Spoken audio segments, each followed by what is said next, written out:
Okay. Okie dokie. Dokie dokie. Ogie dogie. Blah blah blah. Tidal wave. You know, I probably should have said I'm going live first. Do I ever think? No, I don't. Hello, I am Orpheolus, here with the speedrun that nobody even asked for.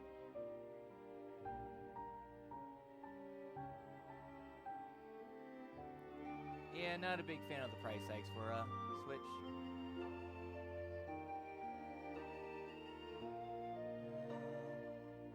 Oh yeah, this one.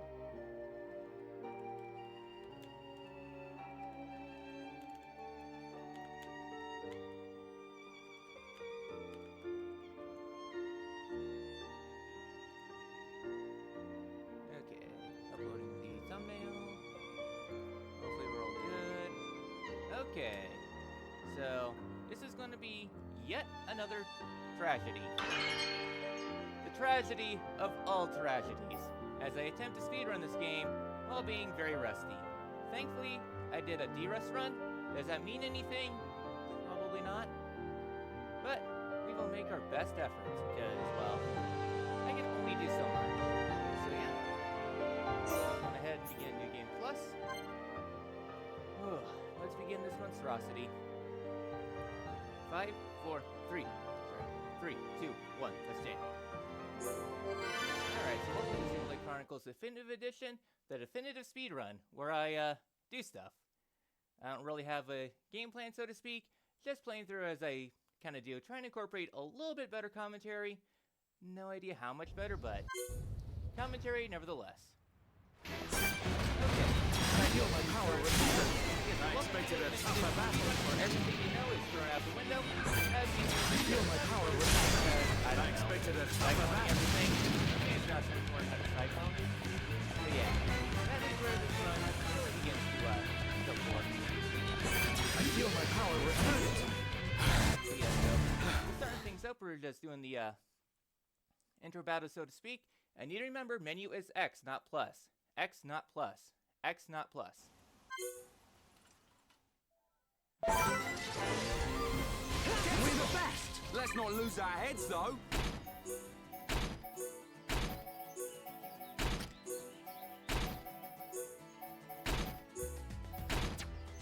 Yep. Yeah, so slowly remembering this menu. Again, I'm going to be very rusty. No guarantee. Take that! Hang there, Shulk!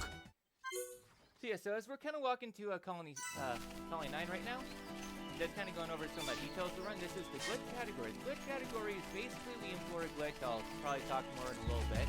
Basically, we use a glitch that lets us incorporate any art onto any character. So yeah, it's as chaotic as it sounds. Sadly though, there's a bunch of downsides to this. One of the main ones is that setting up is a gigantic pain in the butt. Like, it's such a nightmare. Yeah. So as we kind of walking over to Colony 9 right now in order to start the game, I wonder what important gems we're going to have for this speedrun. It's going to be the quick step gem, just because, to be honest, it's full of a lot of walking and not a lot of fighting, so we need to get to places a lot faster than we could. Hence why we're doing the quick step stuff. Yeah. Yeah, just kind of going over the early game. Again, this is just kind of more or less still a D-Rust run. Just still trying to get a feel of the lot. My brain can actually work. Just trying to get a lay of the land, just trying to feel it right. Yeah, so other important gems that we're going to be using throughout the run is going to be First Attack Plus. Basically, the first attack we do is going to have a damage multiplier. Hence why we're going to be attacking things as soon as we can, and then trying to do as much damage as we can. Alright, so heading on into the most infamous cutscene, crashing the mobile house into artillery. How long have you been in the force? Yeah.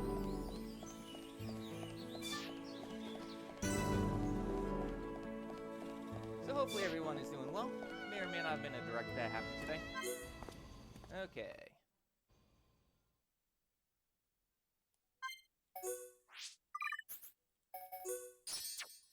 Yes, they're equipping fixed up on Fiora because she's only really used for this early part because she has a little bit of a walking segment to do. It's a little bit faster to just equip a quick step onto her. Yeah, she doesn't have a lot of the gems that you can equip to, well, the skills you can use to speed up movement a little bit further.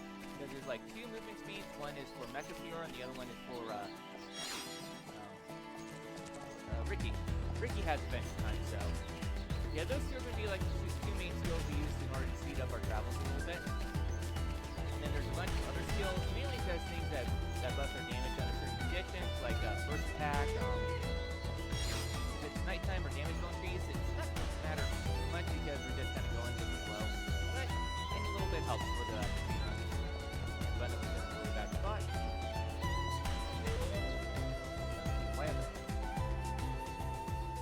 Alright, so Shulk's back in the menu. Alright, quest complete. Press up 1 too many times. Again, just getting the rush out. Because, you know, haven't run this game seriously in like a few years. It's down for...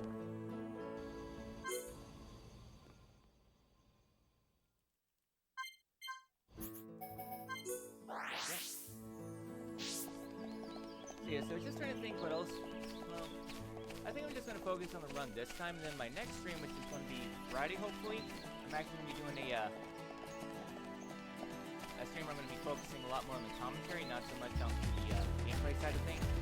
Because next Sunday, on the 9th, no, the 6th, I can't work today. The 9th is when the pre-orders come on for the Split 2. I'm going to be on GameStop quick for what their hot fixes on that Sunday at 1 o'clock Central Daylight Time.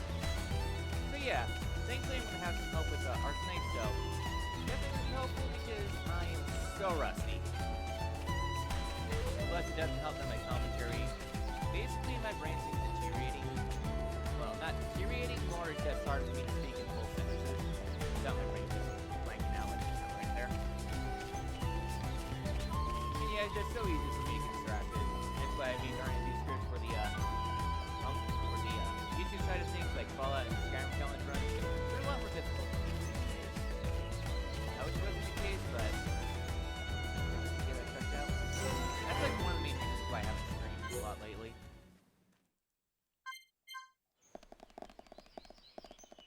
Alright, so now we're heading on to Tephra Cave. So yeah, it's a little bit of a story update. Somebody crashed a mobile house into an artillery. So now we are going up to the to the cylinder storage so we can go get some spare parts. I don't know, totally not set up for plot stuff to happen. So yeah, so this Tephra Cave section is just a site introduction, and also just so that way we can get acclimated to more area types.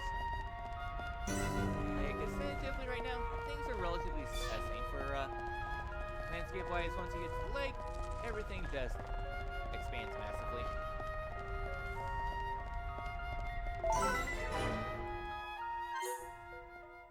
Just need to remember to get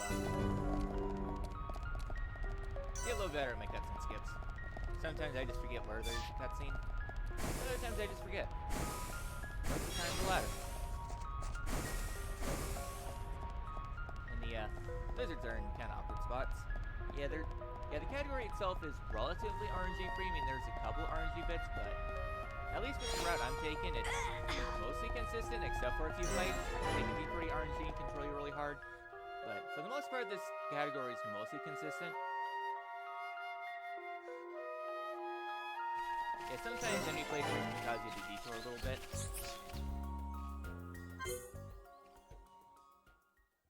Two of them.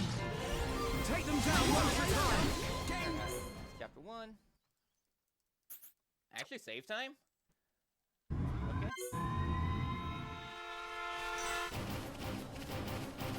Oh, I didn't think chapter 1 was that bad. Yeah, so here I'm trying to get a fastball. That felt like fastball. Yeah, so fastball is a weird quirk where if you jump basically right as soon as you jump off the cliff, the game just amplifies your terminal velocity by a lot. Kitty. Kitty. I can't play right now, sorry. They have a kitten that's gigantic demon.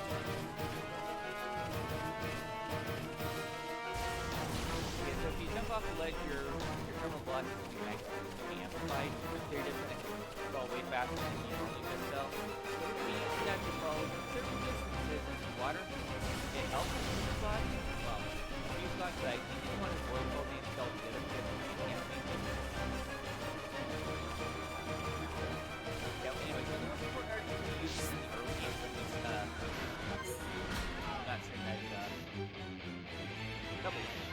Double wing just has a wide area effect, so you can just have to walk up to the enemy and just fight.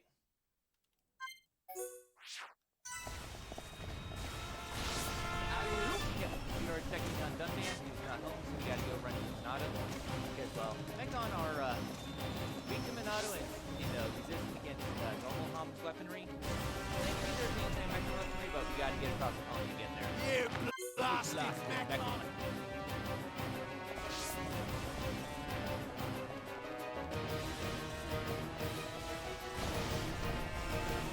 Anyway, as we turn the corner up here, we find out that the door is jammed, so we can't get in.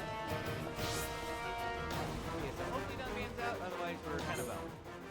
But then again, it's not an RPG without the town being on fire. Like standard, if you have a hometown, more than likely you're either going to get banished or it's going to get burned down. Or both.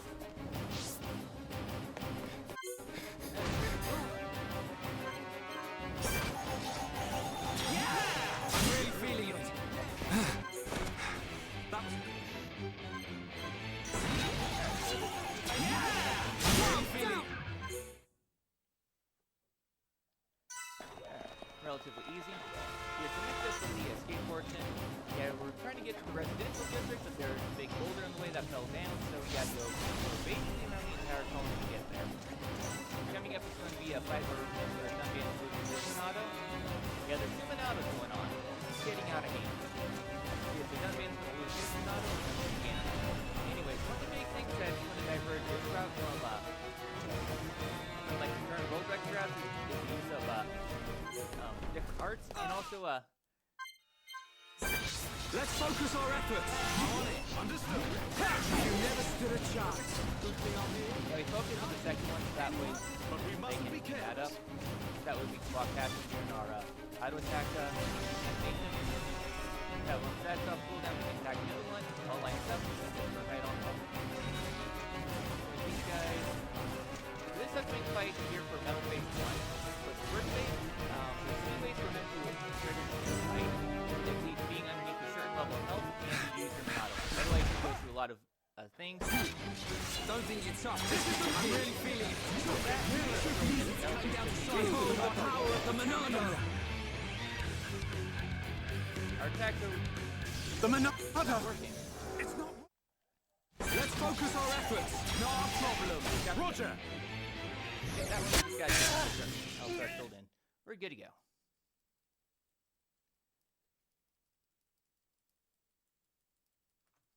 There we go. How am I this far ahead? I mean, I know my PB was kind of trash because I was sick, but...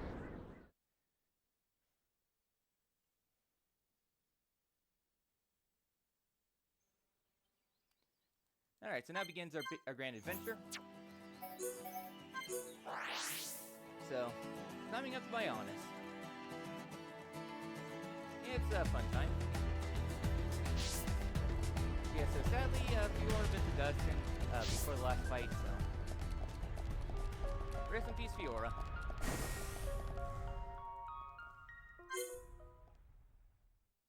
Now, what else was I gonna say? I'm forgetting.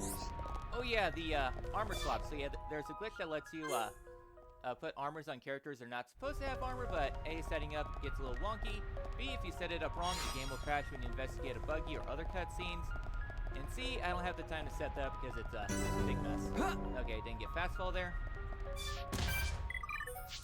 Oh well. Yeah, we do fast fall because for the next fight, Ryan's going to be a little bit faster. Actually, Silk might be better. This fight can get a little wonky.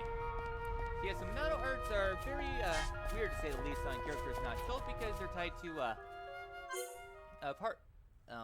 basically they don't have any cooldowns. Alright.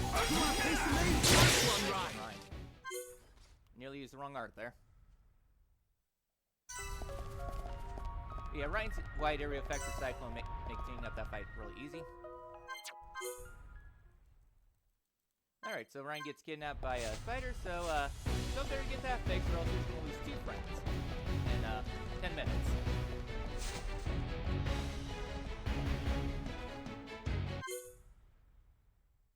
Alright, so here we're going to do a skip travel because load time is really quick. Yeah, I don't know if there's any update for the or not. No, there might, there may not be. I'm not really sure. Anyways, jump on the fight because getting on the animation for getting on fight is very slow, so if you jump on it, you can start running a lot faster. Alright, so we'll get here for the Queen fight. There's a list in the original that basically, well, the original that lets you get to level 50 zone really quickly, where you can target yourself up to level 50, like a full circuit around. So, sadly not so much. So walk forward. Feeling it. Yeah, sure. And then Definitive Edition, there's Vine Clip, where if you swap party members as they are finishing up their animation, you can just go right through walls. It's weird, it's janky, but whatever works with this game. Sadly, that was patched out in 1.1.2, so there's a category split for the new game categories. Or if you're on the older patches, then you can do the skip, but if you're not, then you're gonna have to do things the old-fashioned way. Alright, that's done. Lost a little bit of time because I didn't get fast fall in.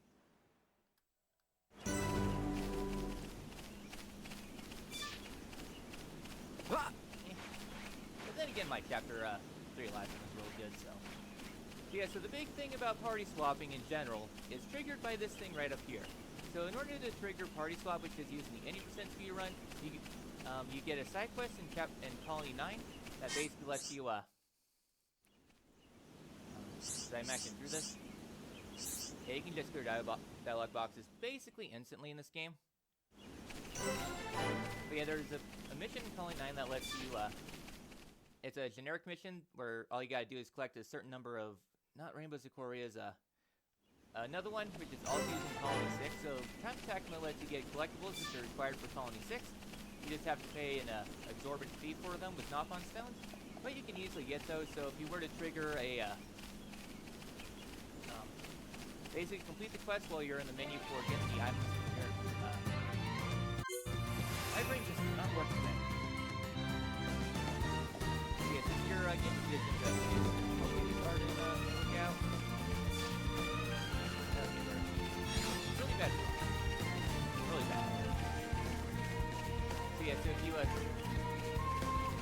a certain amount of time for a certain mission using restricted parties, the game just does not know what to do. And then by the time you're done loading in, the game forgets that it's looking at Time Attack. So, again, weird stuff happens there. And then if you were to trigger the game plus that, then your old party members, their data gets quote-unquote deleted.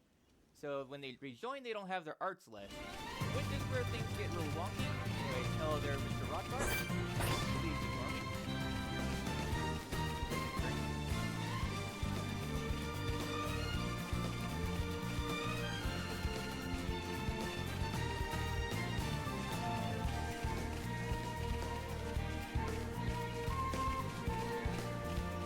Talking for long periods of time to get my throat really short.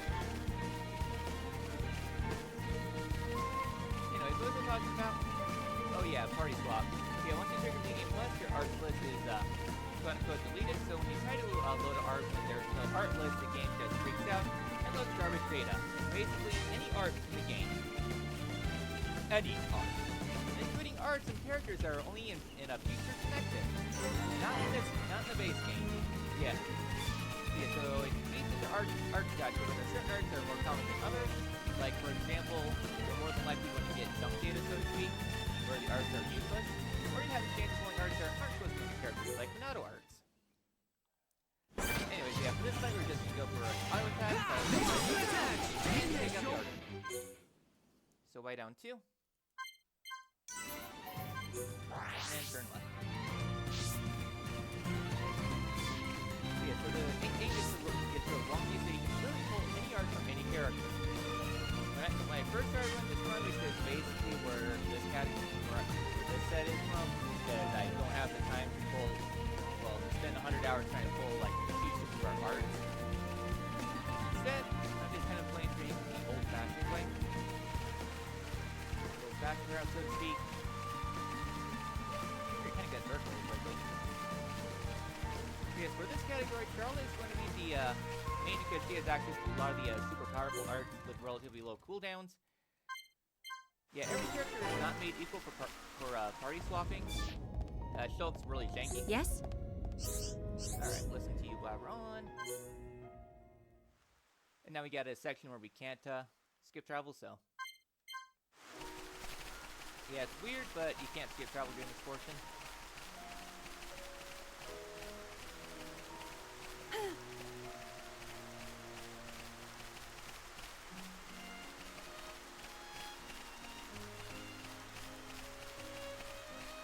It's time of day. Okay, it's raining. That's why it's so weird. Yeah, I was actually not expecting rain at this point. Yeah, the weather can influence enemy spawns. Like for example, if it's raining, then nebula are more likely going to spawn. If it's thunderstorming, then there's a unique monster that can spawn. Then some enemies, they don't come out if it's raining. Like it's at an upcoming location, there's dinosaurs that have fire on their back. They don't come out if it's raining. And then if it's super sunny, then dinosaurs that have plasma coming out of their backs also don't come out. Anyways, yeah, going back to Arts Inheritance, some characters are treated better than others. So his arts are weird because whenever you try doing Arts Inheritance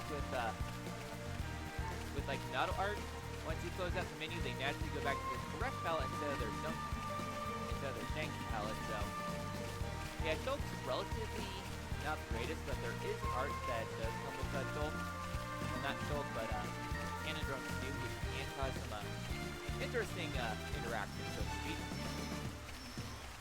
Excuse me, Monsters.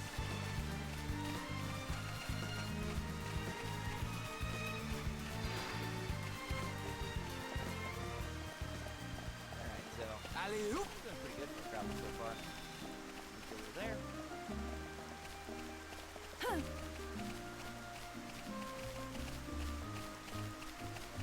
Now, what was I talking about again? Story of my life, really. Oh yeah.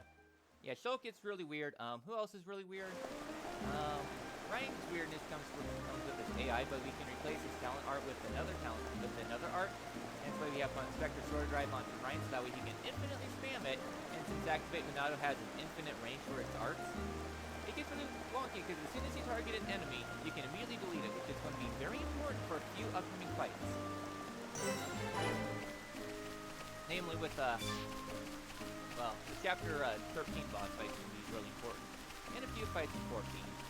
Charlotte, since her talent gauge is tied to cooldown, it gets really wonky so we don't replace cool off, but because we have Activate Minato, we literally do not care because we can just instantly remove her talent. Therefore, by using Activate Minato or Magnet Charge, we don't have to worry about her charging up talent, and we can just delete enemies. And it's also really interesting with activating the talent because, well, Magnet Charge also uses her full talent, and a lot of the arts that we put onto Charlotte does not have her cool off mechanic, so basically, we don't care about cool off because it doesn't matter. And that's why Charlotte gets really good once you head into the Arts Inheritance categories. Dunbian's pretty similar to Charlotte, except he's always really base, so yeah, Dunbian's also really good. Ricky has some niche uses. I mean, we can replace his talent art, which is really nice and everything. The only downside about Ricky is that his strength isn't the best, and he's available pretty late, but he's really useful for using Mag Storm and a Final Cross. Yeah, Ricky can spam Final Cross, which is hilarious and terrifying if you think about it. Alright, yeah, first fight we just... I'm really feeling it. Shulk, that's... Why am I not skipping? Above! Let's get it! Weird. Yeah, we just come up the back side. sharp as a nail. Let's see what you got! Wow, down! Everyone run! Make a run for it! You want it? You got it! Okay, Ryan's got the aggro, so yeah. So anyways, one thing is that they did in the definitive edition to make sure that you're not doing the early complicated skip is that whenever you're jumping, Ryan sadly is aggro so they can't show off, but if you're jumping, your hit rate is set to 100% and you can't block. This means that you can't damage boost your way up. Along with some other interactions. Yeah, that was chapter.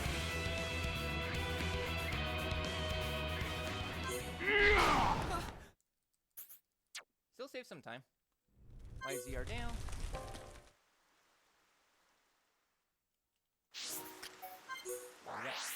Yeah, I like to say aloud the menus ahead of time so I can just skip there and makes menuing a lot easier. So coming into Chapter 5 is when things really go downhill. I'm going to be doing a safety save for the marathon coming up.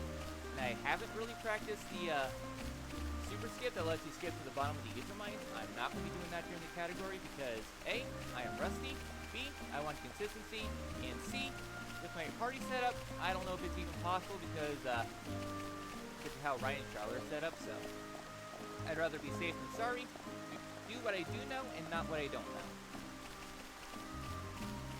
Yeah, I really shouldn't have taken a few years off, but then again, I am way more familiar with the glitchless categories instead of glitch. Glitch is definitely a party starter because that's how jank it is. Yeah, because for a little bit before Dreadbox was the skip, I actually held the world record for glitchless any percent. Casual. New Game Plus. That's actually a really fun route out. I don't know, if I'm still feeling it, I might actually try to bop Dread on that one. And then again, I have to get really good online because I haven't done that many runs. And then again, I'm a busy person without a lot of free time on my hands. Yeah, so coming up with Ether Mines. Yeah, so for the current routes that they do, they level down Ryan and Charlie down to specific levels so that way when they get into the Ether Mine, Charlie gets all the aggro, she can fall right down to the bottom, and get efficient, and then as soon as you land and you get efficient at the same time, the game does not know what to do, so you don't get fall damage, so you can skip right to the end of the dungeon, saving like 3 or 4 minutes slowly. Yeah, it's that big of a skip. However, though, I'd rather be safe than sorry. I say that, but I have not practiced the hardest skip in the run. Yeah, every single category to skip is the hardest. With or without the glove. Alley-oop, alley-oop. Because the other one we have to land on the light post, and the light post is really jank. It's pretty precise. I'm going to save before attempting it, and this is probably where the peak for this run is probably going to die, but yeah. Again, I don't really care about the run being PB or not. I just want to get to practicing. So 1, 2, 3, 4. Yep, on the 4th theme I skip, and it saves like a fraction of a second. I just like skipping.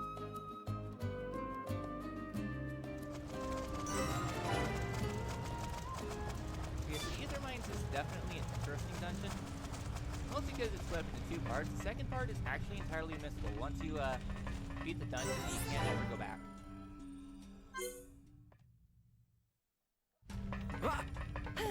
Okay, so now we gotta navigate the mines. I mean, personally, I do like the mines. I think it's really interesting, but the music does get really grating. Yeah, Xenoblade doesn't really feature too many dungeons, just big, massive areas, and at the end of areas, there's big boss fights. Okay.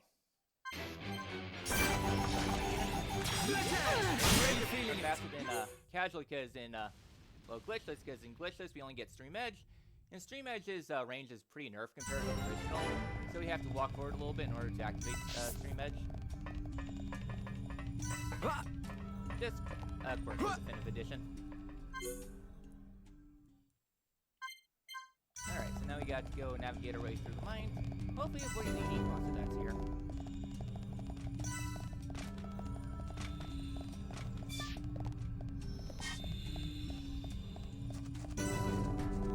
Yeah, we avoided them. Yeah, Shulkus has Earth Cloak on, so that way we can avoid the unique monsters. Ryan has a different Earth Cloak on. He has the Engineer Belt, which is used explicitly for one skip that's towards the later portion of the run. Basically, we skip a vision in a much later fight. That's otherwise worse if we don't have the Engineer Belt on, so it's a weird quirk in the system that we can use to avoid getting visions. Anyways, we try to avoid item orbs. I think I have every single item orb anyway, so it doesn't really matter, but if we get an item orb, then we get a vision, and that vision loses like 6 seconds, so ideally we avoid them, but I think this file I have every single item orb anyway, so I don't really care. So yeah, so this here in casual speedrun, in the category that's going well. Wait, don't rush off. This is where they do the massive fall.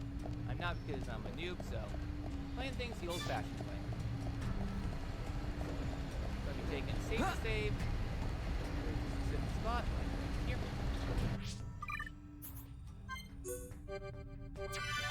Okay, now we fall. So ideally we were going to try to land on top of this. This isn't going Yay, well. we got it! Sorry, it's my fault. Anyways, we are doing a save load here, so that way when we reload, we can land right onto the platform. Yeah, this, basically we can go right on the platform and it saves a bit of time. This is going to be the first of two save loads. So another one here once we get to the spot next level. I'm not doing too well. Don't give up. I'm right next to you. Yep, I'm just waiting for the thing to transition. So I can land right This here. isn't going well. Sorry, I can't focus. Very easy visual cues. Okay. Heart, you can calm down a little bit now. You got past the worst part. This run's actually on pace with PB right now, so... Well, I don't know. I'm still pretty rusty, so... Don't know if this will PB or not, but at least I'm feeling a little bit more confident. Anyways, here we do the next save load. I'm a little far back, but it should still be okay. Yeah, ideally you want to start to do another save load right once you get here. Doesn't matter now because we skip this entire portion to go right to the boss fight at the very bottom. Saves quite a lot of time, and, you know, fun stuff. And then yeah, I did talk about armor glitching, so yeah, those are the main glitches that are done. The glitch is to denote the differences between enemies and basically if you use Art's Inheritance or if you don't use Art's Inheritance, I think it needs to be updated because there's now a massive glitch out to utilize in all the categories. Okay. Looks like it should be able to make this elevator cycle. Yep. Okay, I guess I could save a little bit earlier, but I'd rather be safe than sorry as usual.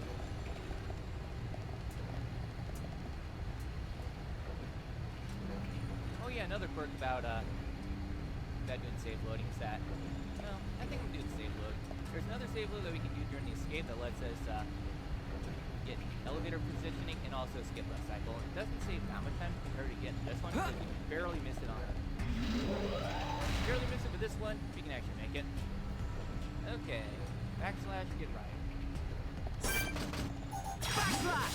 You never stood a chance. The next fight. Stay alert. We use Let's not attack lose our plus heads, for our though. attacks. That way the first attack we do does bonus damage.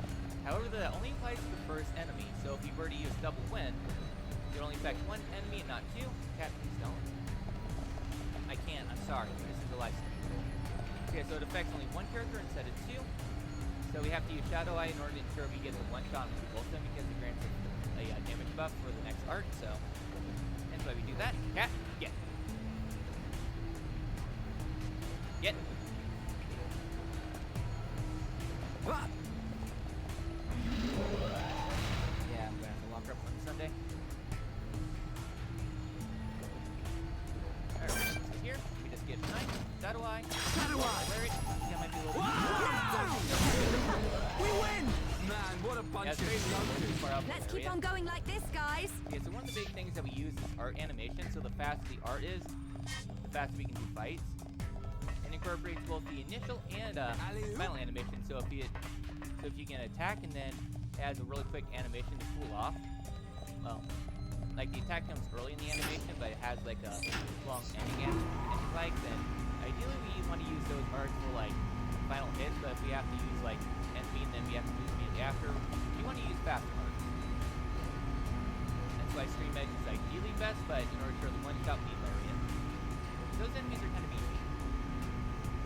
Alright. Now for the sword fights.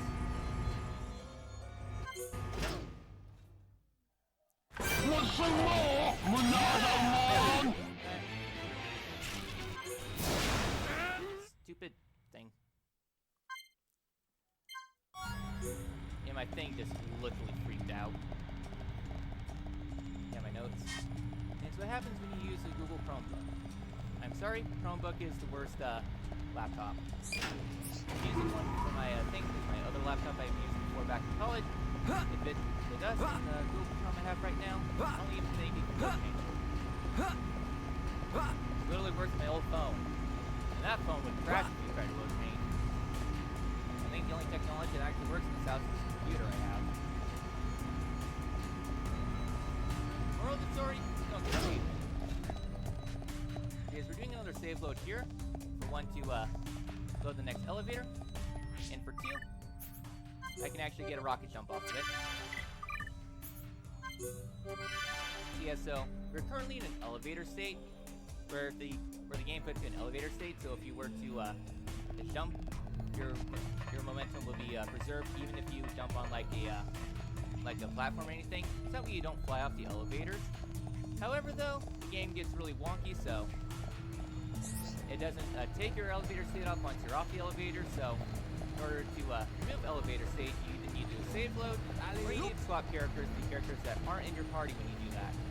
Yeah, so earlier when you saw me jump off the blades, I kind of didn't get a lot of momentum. However, though, once we get off this elevator,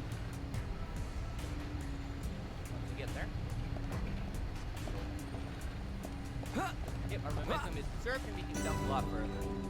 Yeah, so it's a really helpful thing to do. The next up is the Sword 2 fight. Here, we're actually going to be doing the fight kind of blindfolded. We need to run up. Beforehand, I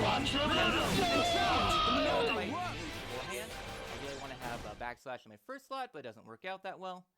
Lariat double wind cleanup.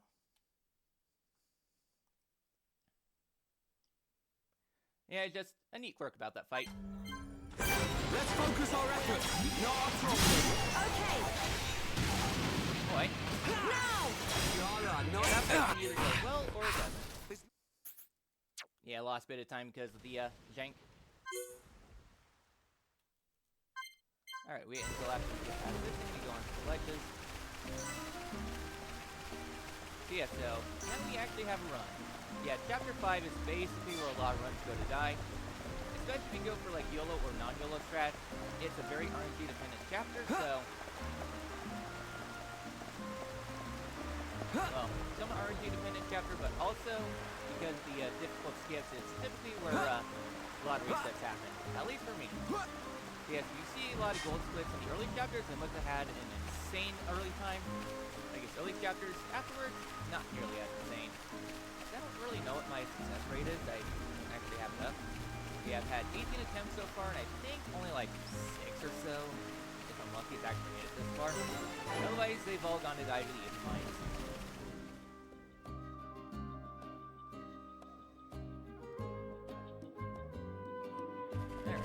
Fog, you cannot be a true fog weather. Yeah, fog we really don't want in the ether mines because it puts us in the path of unique monsters, so it's not the end-all be-all, but it's just annoying. Yeah, so I really should have studied ether mine movements, but oh well. Well, Satchel Mark. Yeah, Satchel at night is beautiful. A lot of people say that the game is beautiful before, but once the night falls here in Satchel, yeah, this game puts the Wii to its limits. Even if the models don't really look the greatest, especially in today's standards.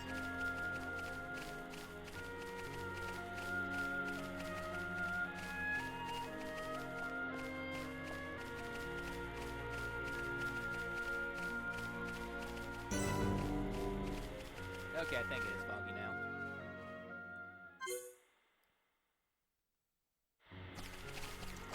Yeah, so we skip at the Nalpon camp. This way we can avoid going to water. Anyways, if I do have to go to water, we're going to be jumping through it. It saves a little bit of time every time you jump. It's just the game. Go on this side of the screen. This is on the other side. Yeah, so every time you jump through water, it saves a little bit faster than just waiting through. So it saves like a few frames for every jump, but if you have to jump like 8 or 9 times in a row, then the time save actually goes up. Well, but it helps. Jumping on land, though, we're a lot slower, so that's only on certain spots. Other spots, you really can't do that, so yeah, I think it is. My brain's not working today. Yeah, fog's a little bit hard to identify me. You can see the fog, but otherwise it's not looking as foggy. The brain is, though. Yeah, so there's a lot of level 80 enemies around, but as long as you don't try to pick a fight near them, you should be okay. Very helpful tip for Xenoblade Axe. Don't fight enemies near high-level monsters to help it. Otherwise,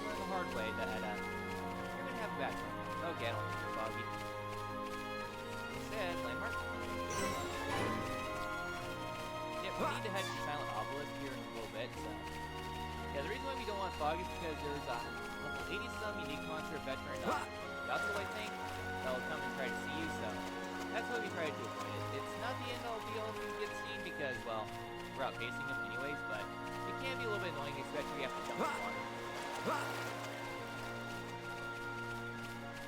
Alright, so that ends that running bit.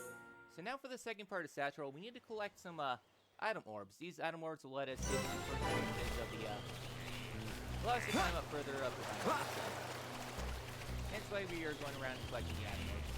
There are 4 total. The first one we're actually be potentially seen by a unique monster, so we need to be careful with that. Okay, grab some Cornelius up ahead. You can see us. Unique monsters do not care what level you are. They will aggregate you if you are in their line of sight. And looks like, yeah. Wait. Cool. We actually did get through. Yeah, he turned around at the last moment, which is perfect because I was actually getting ready to fight him. Yeah, that's like one of the only sources of RNG that's gonna run. Otherwise, the rest of the run is pretty consistent. Yeah, here we actually can't jump to the swamp, so we just have to wait for it. And take a little bit of damage, so also be sure not to fight in hazard water. Way up 2.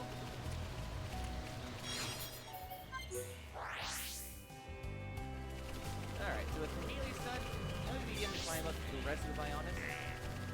Yeah, this next part here, you jump through the water, avoid this rock here, you can't jump through it, and jump the waterfall. I guess we'll do the calm spot. And grab those. Oh yeah, also for the run on Sunday, I will be playing as Science here because Ali. It's definitely not going to be a serious run. I'll be playing a series to showcase the best I can in this game. But it's not going to be like world record attempt. It's going to be kind of showcase because, well, I really can't go for world record because I'm not meta enough. Yeah, there we want to walk fast forward because jump up here. Yeah, so coming up here to the floodgate, especially for this roll statues, we're actually going to be avoiding it and heading to the cave over here. The landmark that encases the central location is definitely huge, so we're able to just completely bypass it. And bypass it and still get the landmark.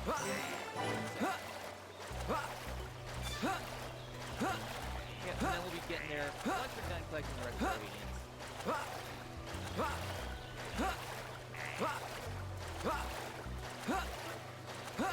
Yeah, so I guess going back to the whole arc thing, because I kind of forgot. Yeah, some arcs are way rarer than others, like there was a Ricky route that incorporated Final Frost. Final Frost is ridiculously rare. Makes sense since it's like the ultimate arc, so to speak. But yeah, don't want Final Frost. Yeah, it's definitely rare. Again, drones too, I think it's also like ridiculously rare, so.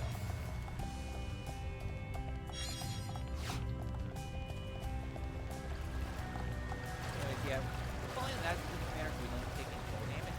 Here, try to go for the rocket jump. It's really iffy. Yeah, I didn't get it. I knew we get rocket jump, we just basically skip all this over here. And sometimes you can't move it.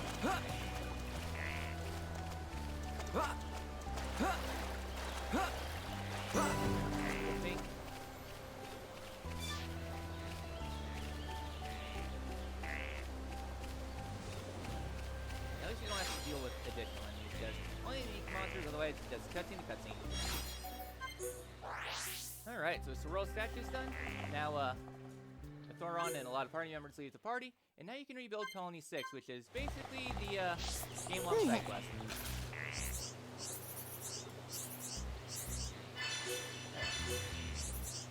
That's complete. Leave this guy. Sword drive. I think probably use backslash and let the party take care of it. Maybe faster, actually.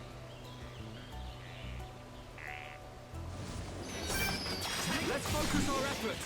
Not a problem. Okay. We're the best. Man, what a bunch of jokers. Let's keep on going like this, guys. My goal is to start running.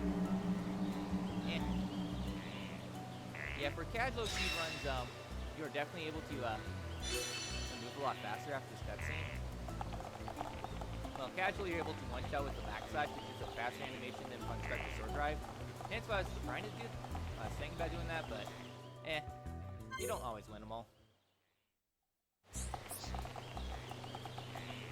Yeah, because in casual mode, you take half damage, you deal double damage, and spike damage is heavily reduced. Now you could take like 20% of the original spike damage, so if someone did like 1,000 spike damage, you only take 200. Another important thing about casual mode is that the level penalties don't exist, so it's a major quality of life, so to speak, because if you're like 5 levels under, you barely can hit the enemies, which is kind of a dumb thing, which is something that was changed in future Xenoblade titles.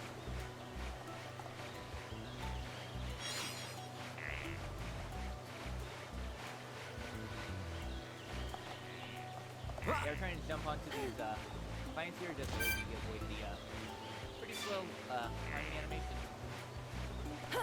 And Charlie's gonna fall. Okay, after you jump it at a specific angle, otherwise you will. Really, game? Yeah, I like the world statues at all. Clear that. Don't just shortcut it. Wait, here's like plenty of skips that I actually found. There's no one here. Let me just jump right on there. Yeah, it saves a little bit of climbing because you skip right there. Yeah, statues, they're a little janky. I'm not a fan of the statues. These are the worst parts of the world. At least we're done with some more. It's just one gigantic climb. At least we're done with this. And now we can move on to the next chapter. Water break.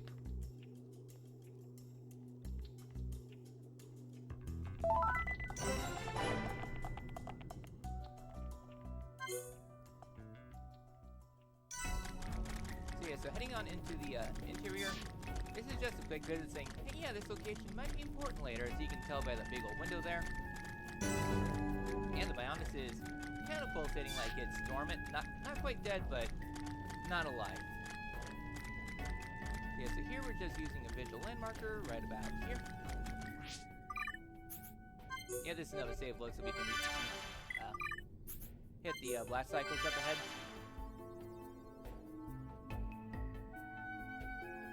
Yeah, it saves like a little bit of time. Actually, it might have been a little bit late on that.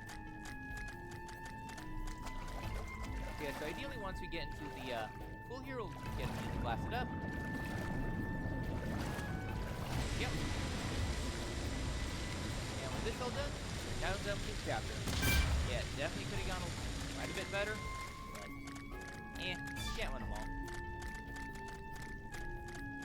Now we are heading on into Magna Woods. It's definitely one of my favorite locations in the game.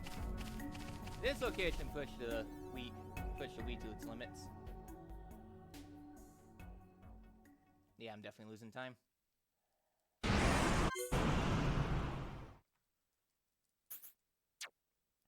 Not as much as I was expecting it to.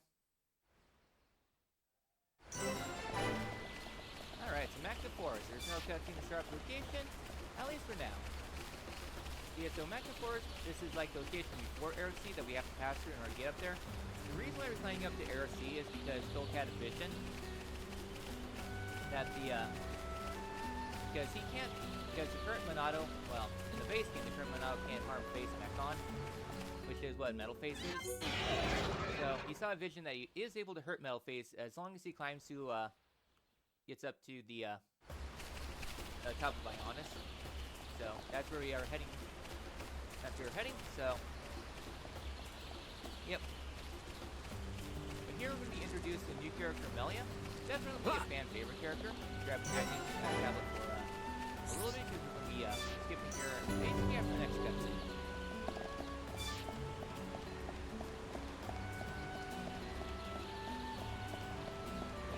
Definitely a really powerful, really cool location. I mean, personally, I like leaving between cliff sides, massive bridges, giant ravines. Definitely one of my favorite trips for gaming.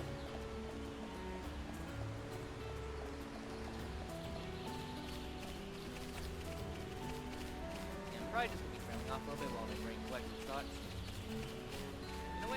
me like Fox Xenoblade X.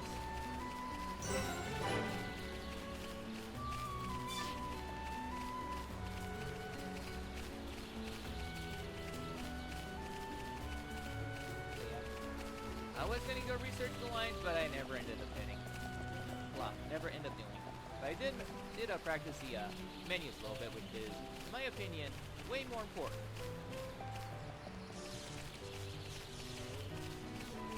Because menus are like the end all be all. And my lines here are actually garbage, but we're not gonna mention that. But yeah, once we get down to the New Game Plus, the RNG gets really bled down, so it's all down to execution.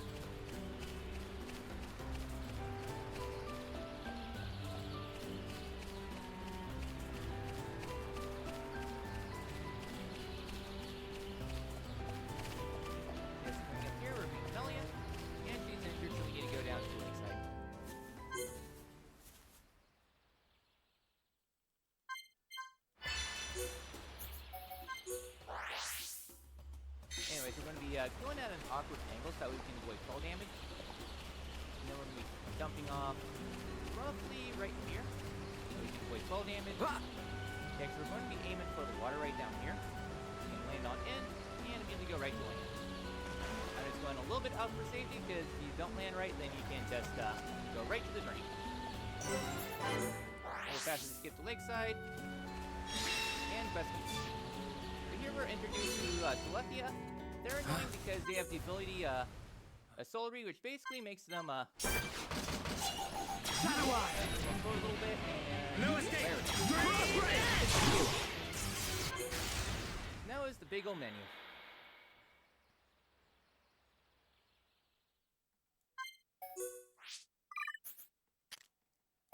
Okay, you get that, you get that, you get that, you get that, you get that. Alright, that was perfect menu. Well, a little bit of hesitation at the start, but otherwise that's good menu. That's like the largest menu. It basically sets us up for most of the rest of the run until we get our final party member. Ricky sadly doesn't have... Ricky isn't really that great for the speedrun, so...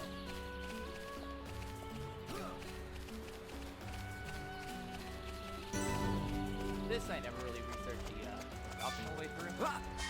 I think it's well through that.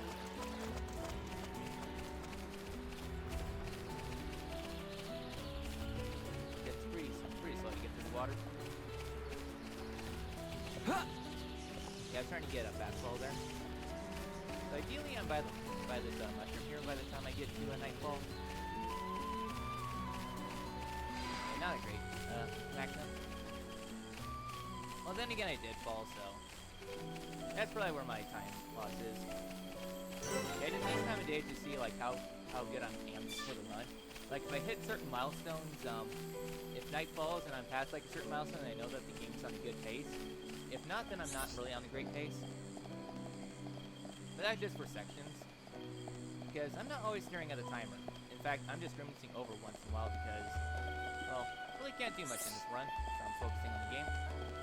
Monitors to the left of me, and my notes are to the right of me.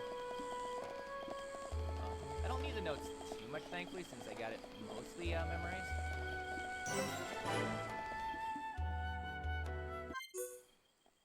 Alright, now we go meet Heropon Ricky!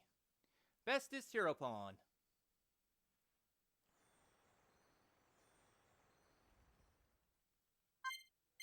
First, we need to go talk to Melia. Bird lady has an Opon look, we call her. Yeah, I love the Opon. I kinda like their simplicity in this game. Like, in later games, they're definitely money hungry, but this one, they're just vibing. They're innocent, and they are, have a really nice routine.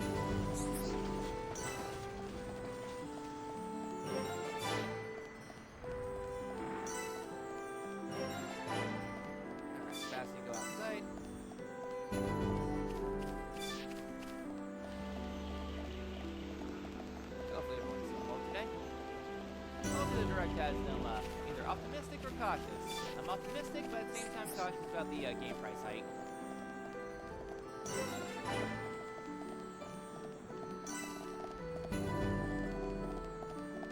Alright, talk to Millie. I'm gonna use ZR.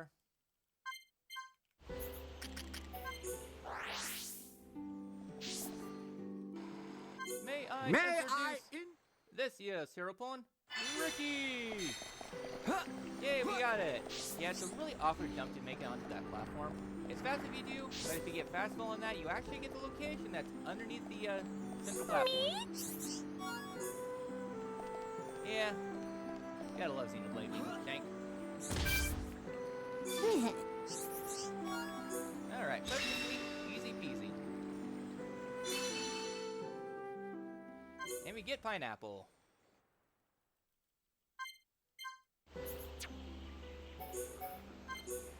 Yep. So now we need to go ahead to the deepest portions of Machna.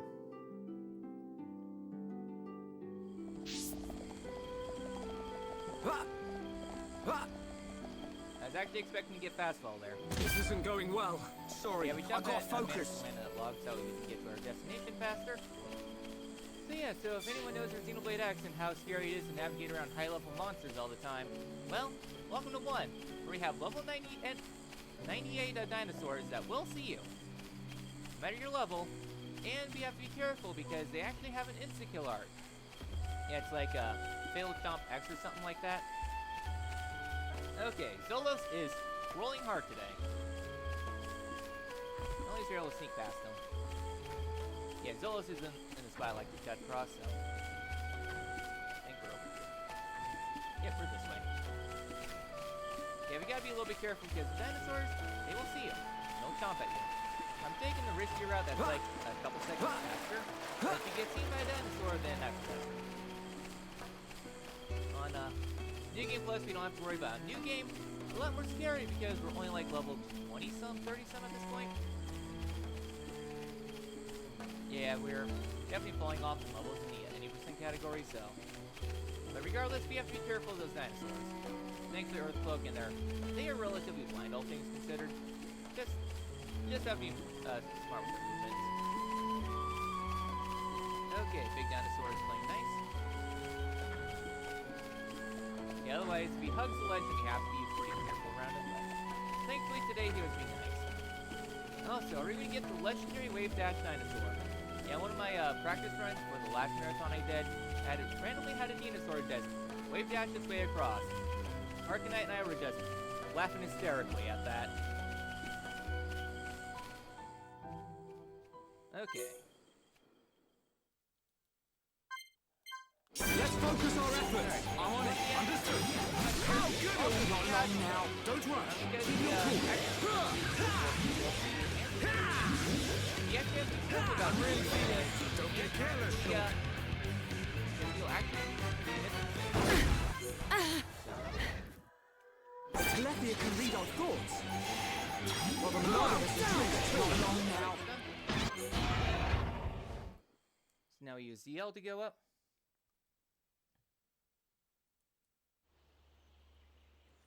Yeah, so we're done with the Machna Forest, and now we're heading up.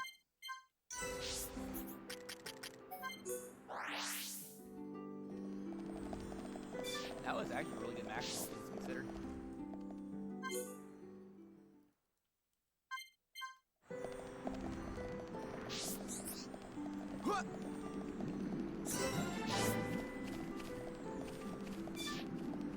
Yes, we're just almost done with, almost a third of the way down the run. Sadly, though, we're going to be spending at least half an hour in the kind of the most boring part of the run. That being Earthsea, because a lot of talking and a lot of interesting stuff. Yay! Alright. And act done.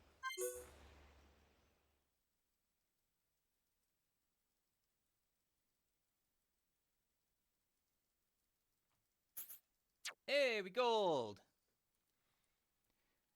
Yeah, I knew that felt really good.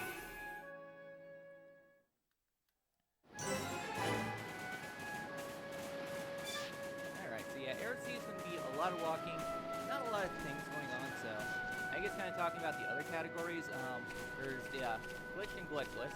Yeah, they utilize casual and Yeah, casual is definitely a completely different beast than normal, because normally we have to be within the level range of the boss so that we can actually hit it consistently. However, though, for casual, we don't really care as much for levels, so we're able to fight bosses significantly lower level. Like, I think we're fighting Lord in like the 50s or maybe the 60s. Thankfully, at the end of the game, we do get a new party, so we don't have to worry about levels regardless of the category. But yeah, it's something to keep in mind for the casual while the new game runs. And also, goggles. You can actually get a quick kill on them, and they're able to drop their relatively late game equipment for us really early in the run. So yeah, your mileage may vary. It might be slower, it might be faster, and regardless, it's left to win it. I'm not really into the new game runs. I'm much more into the new game plus. And also, there's Future Connected. Future Connected is a really short run. If anyone ever wants to get into speedrunning like an RPG, Future Connected, really good run. It's straightforward. It's pretty quick, all things considered. It takes about 35 minutes, 35 to 40 minutes. Depends on how good your fogging is. Yeah, fogging can determine whether or not you have if you have a PB or if it dies, because that fight's pretty scary. And then there's a lot of categories with that too. There's 100%, which I actually might try to start learning again, because that was actually like a really fun run. My personal favorite run I've ever done. It's relatively short, kind of consistent. Depends on one of the higher level unique monsters, but it's a nice chill time. Then there's All Upon Spectre, so a lot of stuff you can get into if you ever want to learn how to learn an RPG speed run. And then, speaking of 100%, there's Xenoblade Run 100%, which is monster. It takes about 20 to 24 hours. Though there has been some rerouting because, well, the route that's currently used for 100% is used 1.1.1. So the current patch has to level up with the game, so yeah, mileage will vary. Why is it? That's why I have one.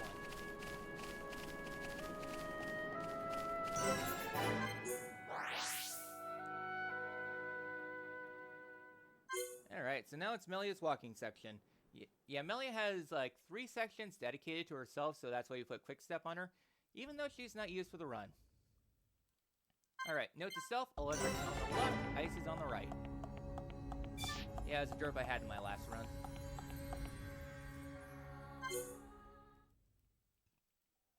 So yeah, take a quick water break.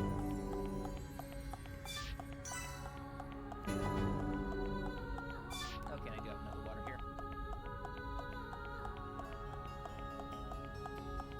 Yay, I'm getting here and the guy's not getting off ship, so already a significantly better run than last time. Yeah, my last run was kind of hilarious. Kind of what happens when you start getting the rust off. And plus, my PB was actually kind of awful.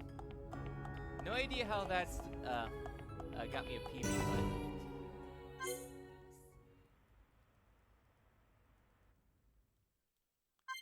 alright, now we can go around talking to the NPCs. Right. What in the world do these Hyantia want with us? And it turns out Melia is actually the crown princess and Yeah? Hyantia. What's up? Okay.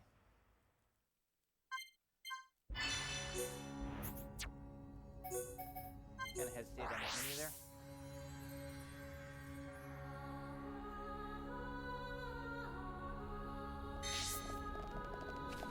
Okay, so coming up to the Inga fight can be a little tricky. Yes? Okay,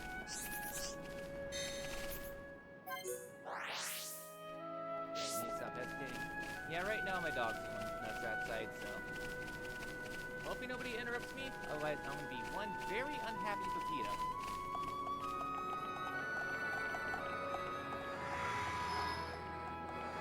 Yeah, so now we gotta go save the worker because we gotta prove to the Hyantia that we're not actually bad people, even though they have a very, very awful history with Monado.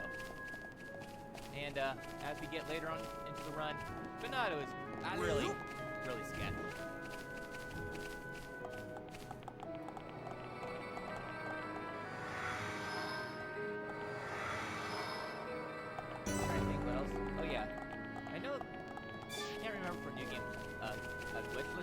was. It's been a long time, but I think at this point we move on to,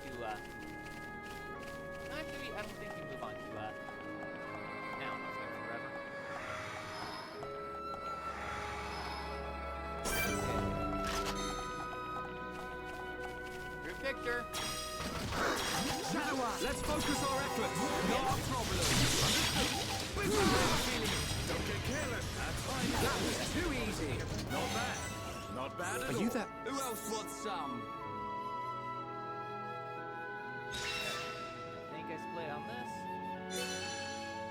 I don't remember where I split, so I think that might have been a quick split on my last run.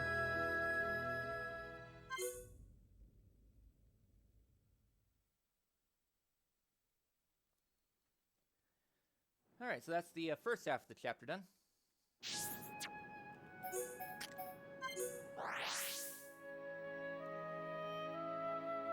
Okay. Now this next fight can be pretty good. This is definitely where something where the Yes? Ricky route definitely shines. Because Ricky has massive area of effect, so he's able to clean up these fights really quickly. Dumbman was glitching out there.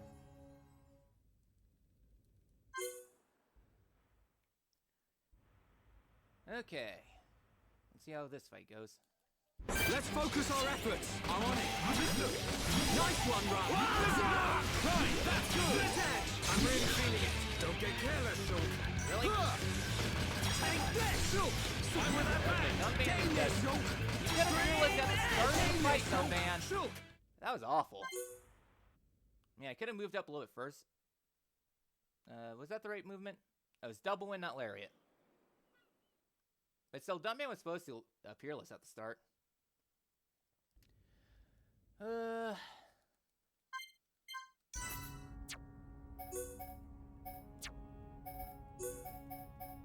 Okay, got that stuff there. Still irritated at Dumbman. It doesn't help, this house is becoming a sauna right now. Okay, right now we're trying to land on top of that. Just so that way we avoid... for Schultz. Yeah, land on top of the gate there to avoid fall damage. So now we're on Melia section. Yeah, Melia, because of how Arts Inheritance work, there's always going to be 3 characters that we sacrifice that don't get the benefits of Arts Inheritance, just because they're going to be the ones that are used for the restricted time attack mission. Melia is always going to be one for like all the routes, so... And plus, she's not really that great for Arts Inheritance anyways. Her strength sucks in a game that's dominated by strength, so... And then also her arts animations are kind of crappy.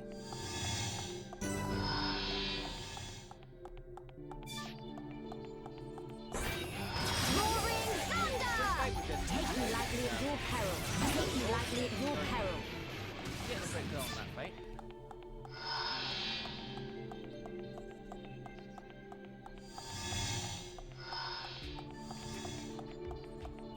Kind of thinking about going to do rank straps for that fight.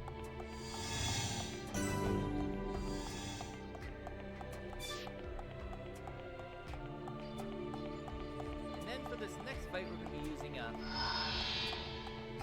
summon ice and then discharging them as the ice DOT. Ancient spirit of ice to me! Take me lightly at your peril. Let's retreat! Small optimization that works out in the end. Yeah, so Melia has the easy road because, well, he's pure-blooded Hyentia. Ryan doesn't so much because he pushes a button and we get thrown down into the lower portion of the dungeon.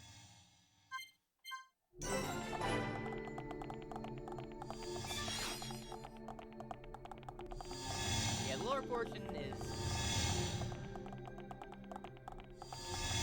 Yeah, I'm definitely going to have a... Definitely be losing time to split just because the staff is horrible.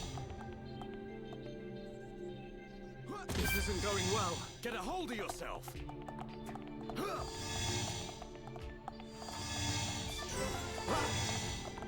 Yeah, and then climbing onto the walls, this wall is just bang for some reason. Like sometimes it'll let you up, and other times you'll just jump right onto the wall and nothing happens. And then a lot of the times the NPCs will just fall right down into the void. Yeah, basically, this room alone is the reason why I hate the high-end team. Yeah, there's a lot of neat lore and everything with that, but sorry, I hate this room. Just because climbing is just... It's a bore in this game. Alright, Orluka. Let's focus our efforts. I'm on it. Roger. Whoa, down. All right, you can do it. So yeah, so I guess one downside about Ryan is that Ryan's AI is really derpy in Arts Inheritance. Just because his AI is always programmed to use a Mad Taunt. And then when he uses Mad Taunt, then his AI can progresses. But because he uses talent art when he doesn't really have the right talent art, the game just freaks out, doesn't know what to do, and Ryan just ends up doing nothing. Also, Dunman and Ryan are having a massive argument over there. But Ryan has priority.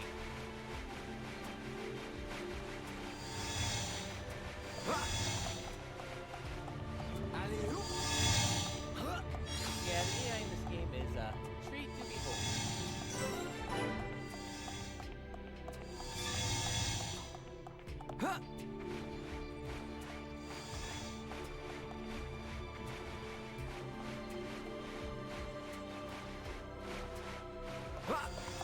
Yeah, I'm not really for sure because I don't like throwing my face on the internet.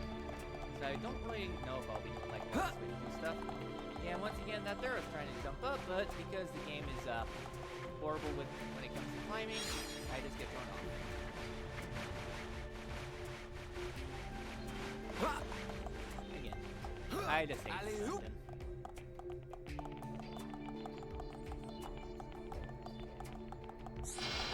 Okay, cool. I actually pressed the button. I was afraid it wasn't going to work. No, Dunban. Use Peerless on this fight so you can actually do something to Tyree and not just do nothing.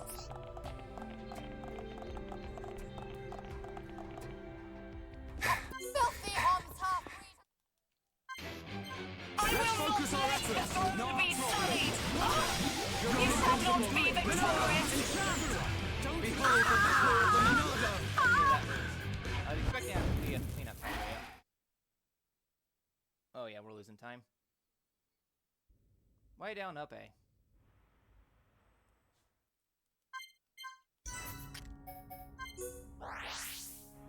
So yes, that was that chapter. And Yes.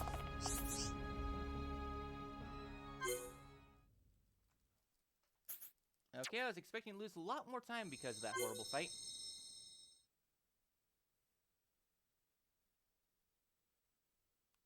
So now we need to go talk to Melia.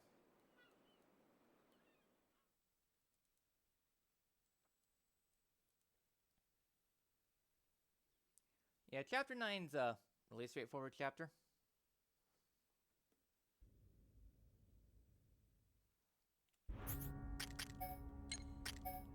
Please let me go. Thank you. It's not letting me skip there for a second.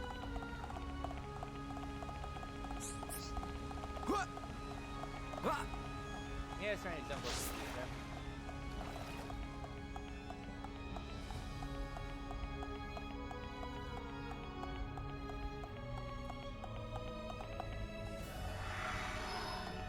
What a break.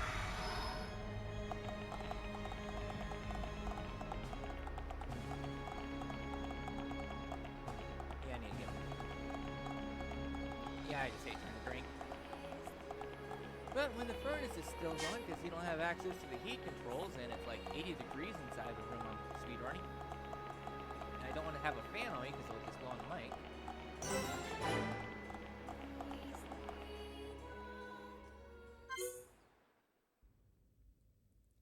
Alright, cutscene. Basically, a lot of stuff's going to happen right now. Namely, the Mechon are going to be attacking RC. So now we need to go get to Prison Island and talk to Sorian, Melia's father, and he's already going to Prison Island.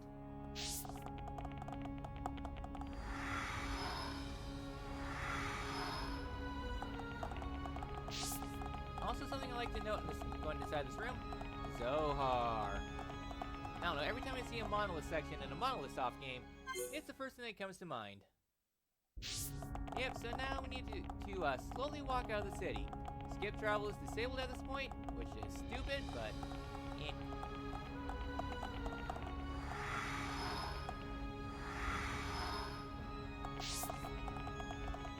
Yeah, so now we need to go make our way out of the city. We're gonna make ourselves jump right here. This is just so that when we land into the water, we can immediately get on out. I jumped a little bit late there, but eh.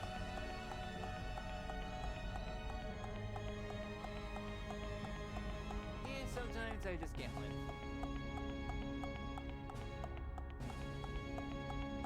Yeah, this is another spot I like to see how well I've been doing with my movements and everything.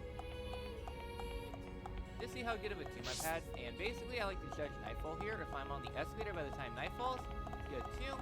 If it's still daytime, not so good.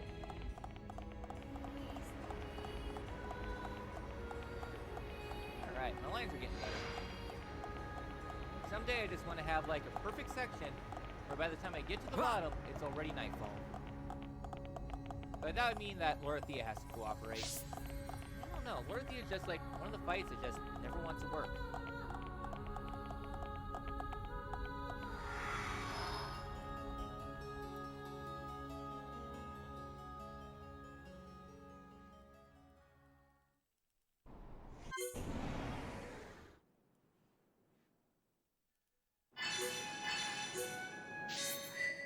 Why did you eat my input, game?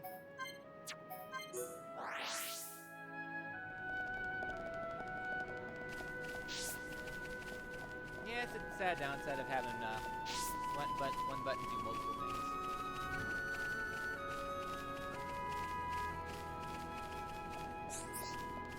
That's like a race right now.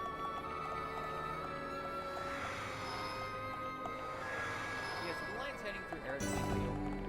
Definitely annoying, so to speak, because you really can't see where you're going. You just have to line up because all the hills. So as you speedrun more, it becomes more and more obvious.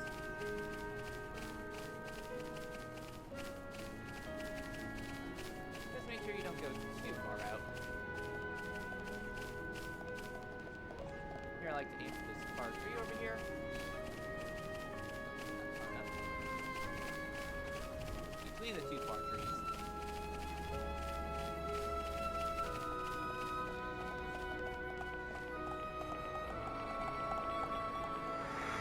And here we have a junction to raise two pillars in order to access the terrain. Sorian's there somehow already, so we need to go make our way there. We have an option of which way we need to go. We're taking the right path first because it involves one less input once we get to the once we're done activating the seals.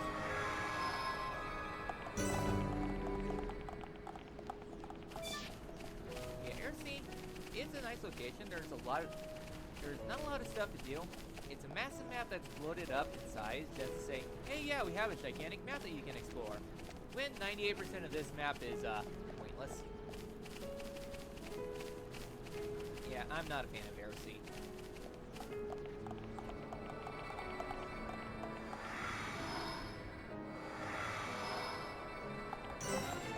Okay, so here at Ketoral, just need to navigate around this.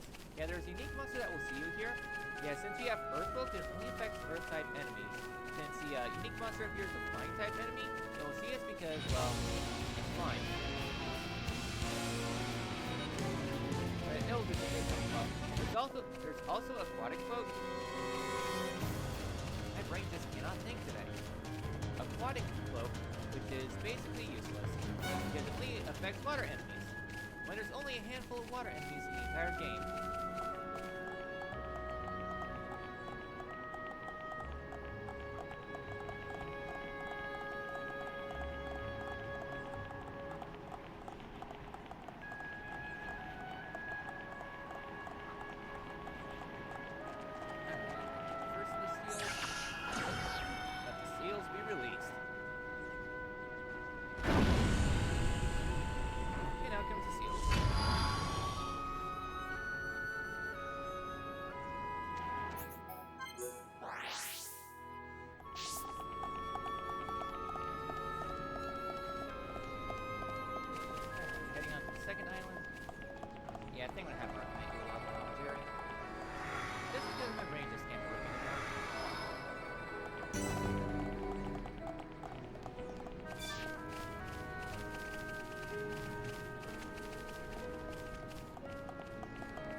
this unique monster has a topple spike, where anytime you topple an enemy that has a topple spike, then you're going to be inflicted damage when you attack it. There's two other spikes, counter spike, so anytime you attack an enemy with a counter spike, you get the spike damage. And then there's proximity spike, where you're in the range of the enemy, that's proximity spike, and you can damage even if you're not engaged in combat.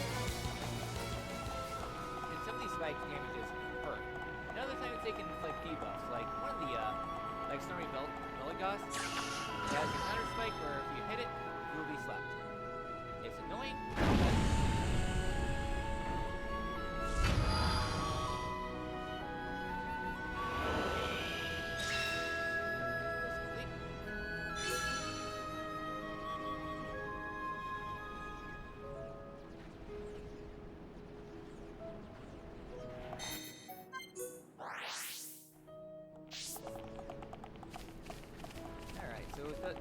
done. Now we press the final button, and now we can head on into Prison Island, and kind of conclude the first act of the game.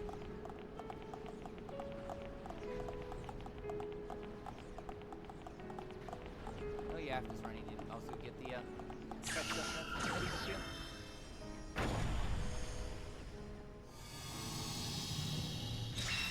Quest complete.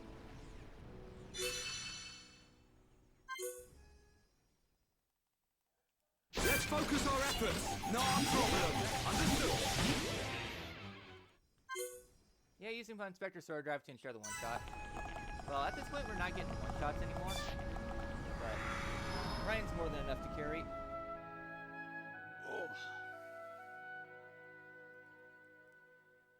Alright, so now we're on Prison Island. Hopefully this isn't like a gigantic plot development area. There's a lot of plot twist that's about to happen. Yep, just a normal dungeon. I mean, this does look like Final Dungeon material anyway, so it's a very underrated theme.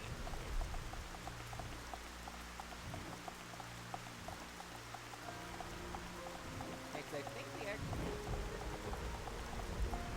think they use this in the Ancient Quarry and Future Connected.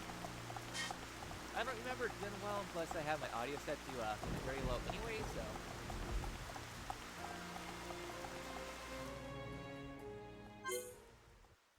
Also, be sure to skip cutscenes before Vision starts, otherwise the game will either soft lock or crash.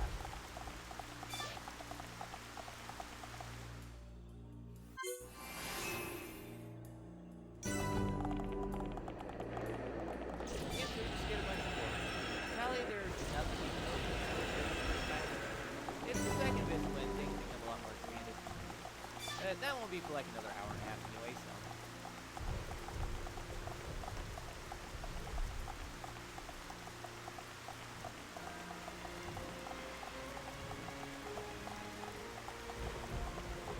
I'm kind of surprised with my second run back. I'm kind of hanging on to my PB.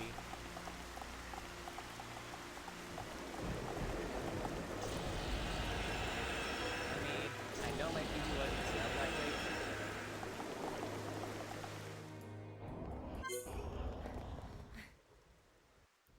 Alright, we get Monado 2, so now we can hit Metal. Let's focus our efforts. No problem. Roger. Come on, we can do it. Yeah, let's end this. And chapter done.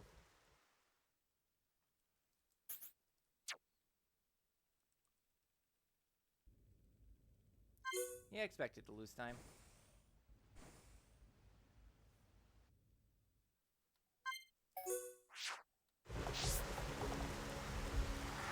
I need to get better at matching through those text boxes. Like my number one weakness, so to speak.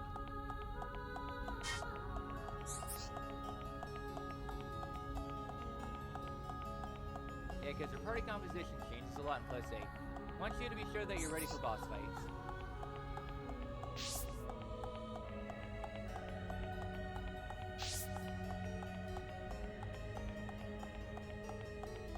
Yeah, chapter 10 is probably the last of the boring chapters.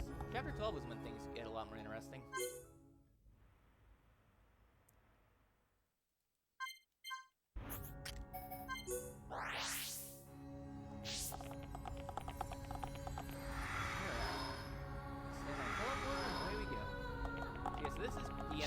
Alchemist section. Yeah, like spending like 30 minutes here. Yeah, I'm not a big fan of the Alchemist section.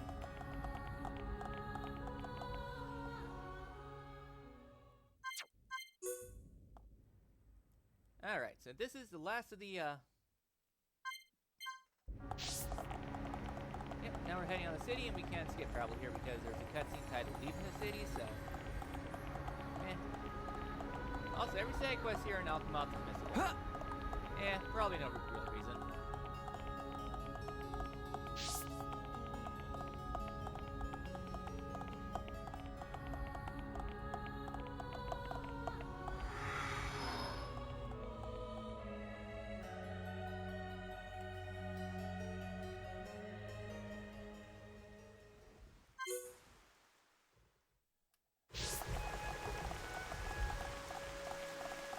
Alright.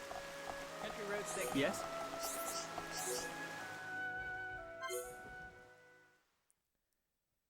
Yeah, so now we're in Magna Forest for a little bit, just as a relay to get to Valak Mountain.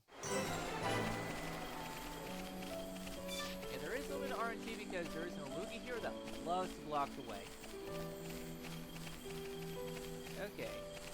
Stay, big ugly Orluga. Stay. Stay? Good Orluga. Yeah, for other reason I don't want to have a webcam because that's basically what I'm like. Yeah, so heading on into Valak Pass. Valak Mountain level design, where everything is inflated too large for its own good. Where every single thing of interest is few and far between. And it doesn't help that there's no treasure chests in this game, besides like a handful. And they're all endgame. Yeah, Valak Mountain. Definitely a beautiful place. All style, little sustenance. Where's that rock? Okay. Yeah, there is a rock that loves to get in my way.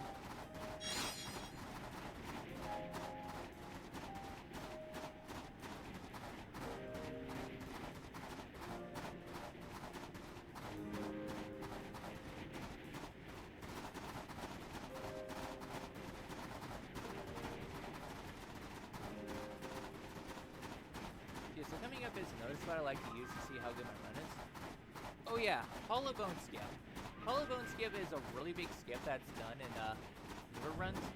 It's a tricky skip. We basically hop along the ledge so that way we can get to a portion that's only accessible if you use the geyser to get up there. You can use that to basically skip having to go through the Hollow Bone, and it saves a bit of time, like 15-20 seconds or so. Problem though is that's finicky jump, so to speak, requires a lot of practice, and also I just want to be marathon safe. Because there's another thing a note that I always like to mention, and that is actually with the Hollow Bone. It's wasn't made right. Yeah, the Hollow Bone is a very janky location, where the size of the icebox wasn't programmed right, where because of the geometry and the ice physics, you go flying, and if you hit a bump just right, your inertia will just kill you. No real reason as to why they made it so janky, but yeah, they made it janky. Sure, they could have done something more smart, such as patch that that everybody will come across because it's a required location, instead of, I don't know, patching out something that only like a % will ever attempt, and it doesn't provide that much when demanded. 3, 4.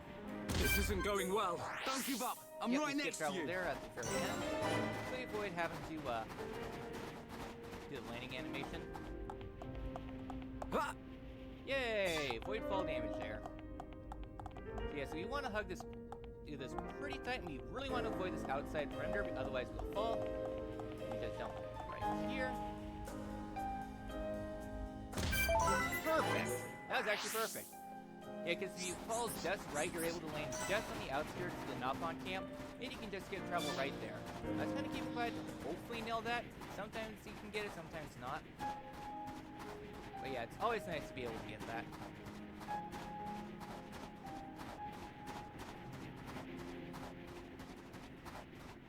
I don't know, if this run PBs, I'll probably import it to the Morpheolus channel. Yes, the new channel I set up on YouTube only has like 5 subs right now. Basically, it's where everything I don't want to have on my main channel goes because sometimes things are cringe. Well, everything mine's cringe. Sometimes I just don't want things to interrupt with the Skyrim Fallout stuff. So probably where I'll put my speedruns, VODs, and certain stuff, and yeah.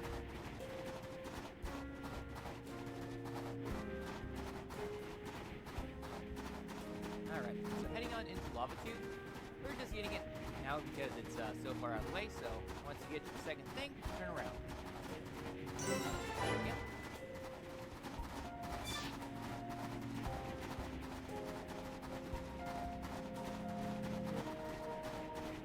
Yeah, the big thing about Valak is just optimizing your lines. I'm surprised I was able to get the fast knob on camp.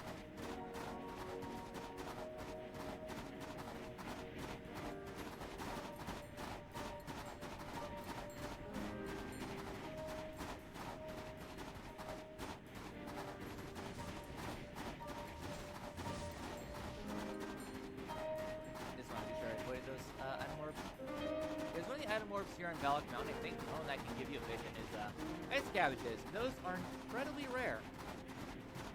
I don't think they're the worst enemy of the game. I think the rainbow slugs are worse, but ice cabbages are also up there for horrible item orbs you collect. Black liver beans also.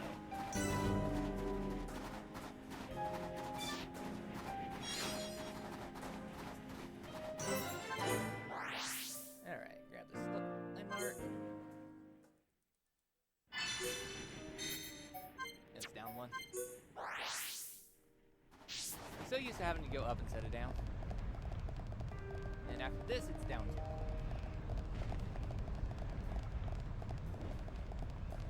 Alright, yeah, the lava tube's another location I like to see how good I am for my movement.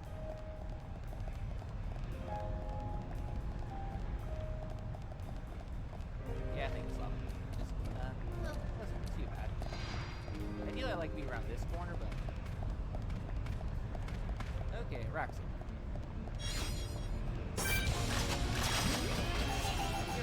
Alright, I'm feeling it on now. We're going with the best, but we must be careful. Who else wants some?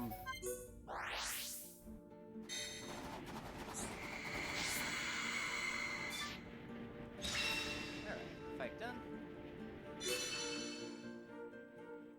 Now I need to finish up the descent down down this place. And really this is the calm before the storm, because coming up is going to be a where basically a lot of locations really begin to expand themselves.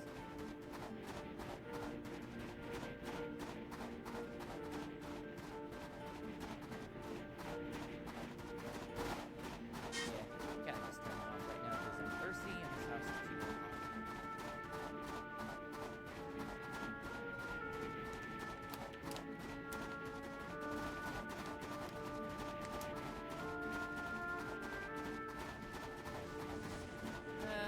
Nope, not quite blizzarding. For a second I thought there was a blizzard out. Yeah, blizzard is one of the requirements to fight Avalanche Odyssey. It spawns during blizzard, once you're in the final chapter. And yeah, it's level 120 and has an instant counter spike. Have fun! And there's also Blizzard Golgaz's here, which is another super boss, and his main gimmick is that if you topple it, you'll take a lot of spike damage for one. And for two, OC2, oh yeah, if he's in a blizzard, all his attacks get a circle buff. Like some of his attacks will have a chance to insta-kill, poison, hurts more. It's just not a fun fight. I think we jump here. Nope. This isn't going well. Sorry, I can't focus.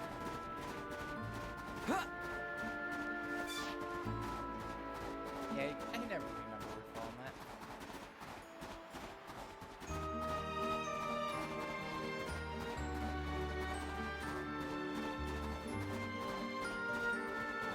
Well, after like 10 minutes of walking, we're finally done with this gigantic walking simulator.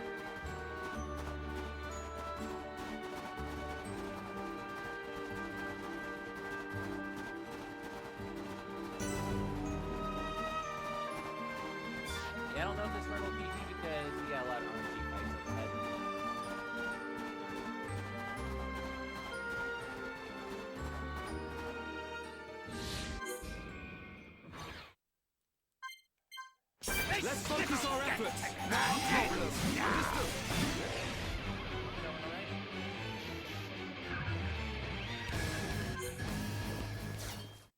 Oh, that was a gold.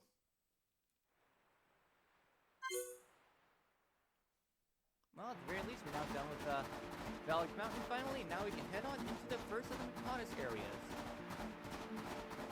Yep, Sword Valley. Basically, we're the introduction of the gameplay. Yeah, Sword Valley is actually a really fun location. Personally, it's one of my favorites in the run. Well, probably my third or fourth favorite location. Just because there's a lot of ways you can tackle the dungeon. Either you can take the low road or the high road. The high road, less dangerous enemies for you to fight. Downside, it's really slow. Well, we don't really care about the enemies anyways. And also for, typically a lot for the Mechonis areas, there's, well, for the good locations, there's multiple ways you can get to your destination. Either you can play things stealthily, or, try to get around all the enemies.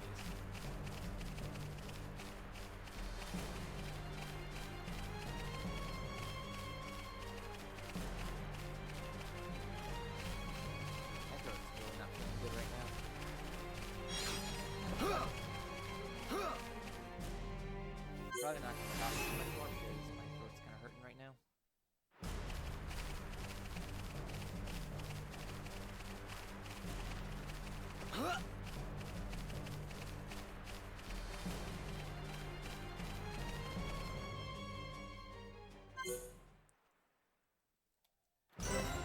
Hey there. Alright, very long load here.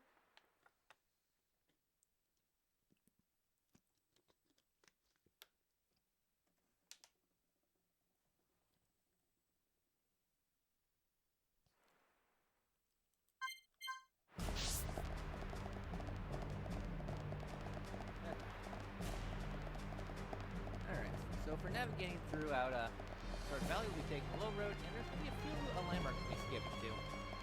Just because their landmark location is huge. Also, my first instinct was to investigate that wreckage for Xenoblade X. It's like, the sodium has like, ooh, haven't got that one yet? I probably need that for survey. Though I think at this point I have actually gotten every single item in the game for X, but of course I have it.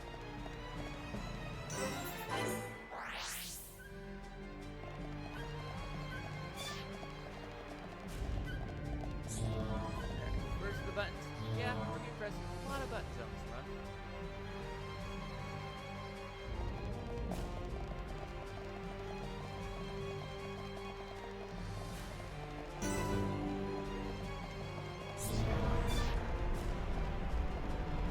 Hit and press buttons.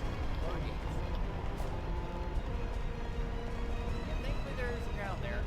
Well, in solid ground there, so you don't have to fall through. Just accidentally get crushed. No, not fun. Yeah, those fortress units are so skelly enemies. Okay, I've played way too much X over the last few weeks. Yeah, truth be told, if I didn't have to do the marathon coming up, I would actually do the X. You know, sometimes it's fun to stream it once in a while. Alright, so coming up over here, we get ourselves a side quest that we gotta do, which we're gonna ignore because, well, this game loves to throw a low card fights at you.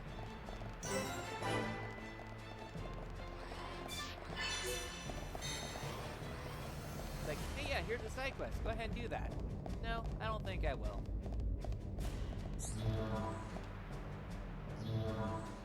Alright, thanks for the hotfix. How are you doing today? Skip, thank you.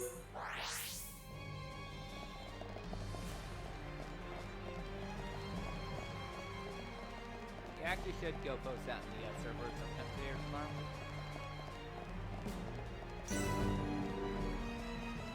I just want to wait until things are finalized, but I think we're gonna go.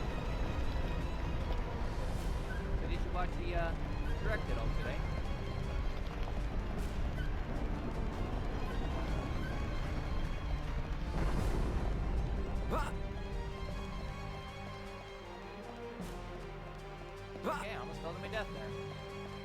very hilarious and tragic because he's actually on a pretty decent pace.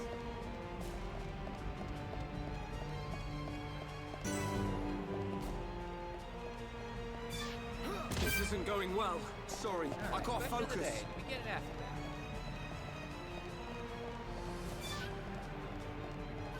Does Duncan feel like they get an after that? Yeah, there's a big old ether river here that's got to avoid. Alright, all the control base. Another psychos that we're going to totally avoid because this is not 100%. And no acid bath for Duncan. Gone. He's not going to sacrifice himself for the glory of PB. I see how you are, Duncan. Thinking you're better than us.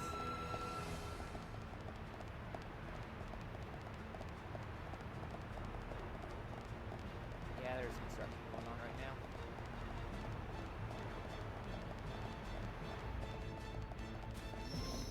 So hopefully they behave, or else I'm going to be pretty irate if they harass me on Sunday. Well, it is supposed to be miserable, so.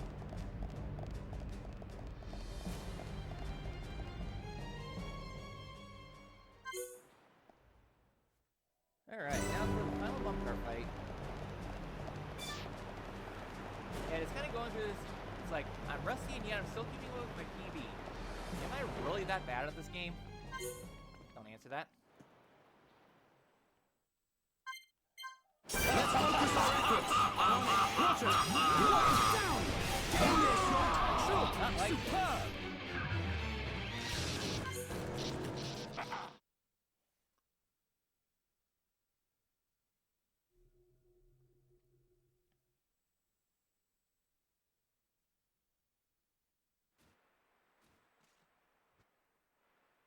Well, at least with that, we're now done with that fight. Now we're heading on into Galahad Fortress. Is that enemy on the ledge? It's parallel.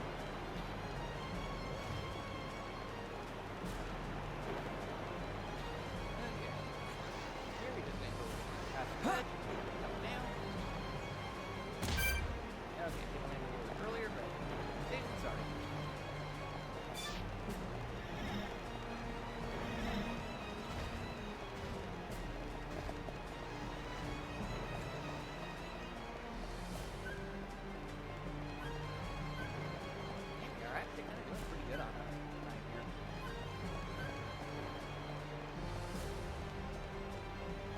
Definitely way better than last week.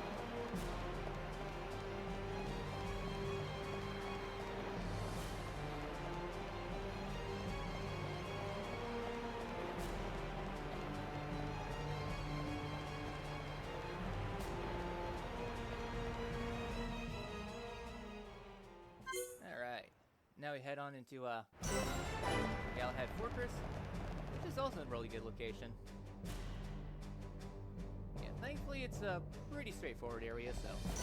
I mean, hell, even in the 100% speedrun, you're done in this area in like 6 minutes or so. Like, there's only like 1 or 2 rooms you have to detour for, otherwise you just 80% with a few extra fights.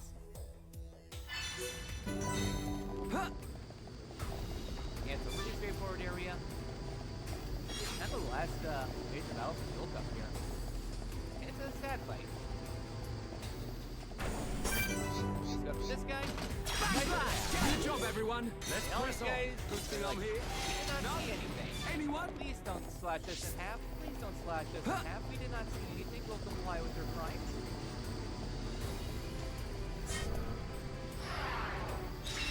Alright, quest complete.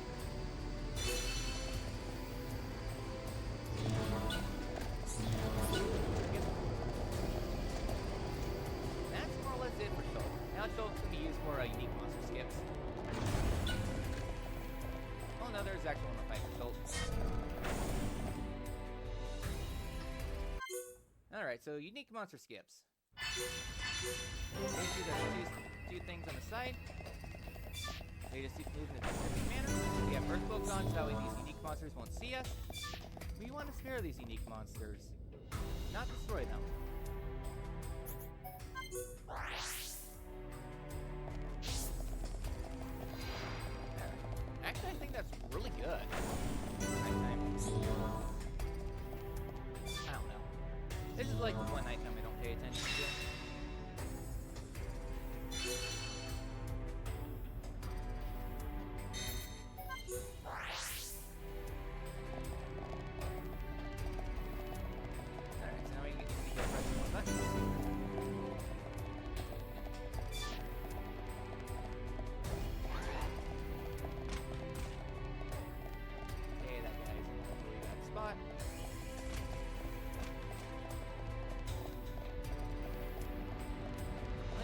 not vacuum running to enemies.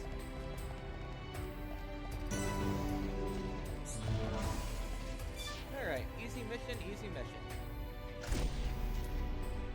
Required story quest.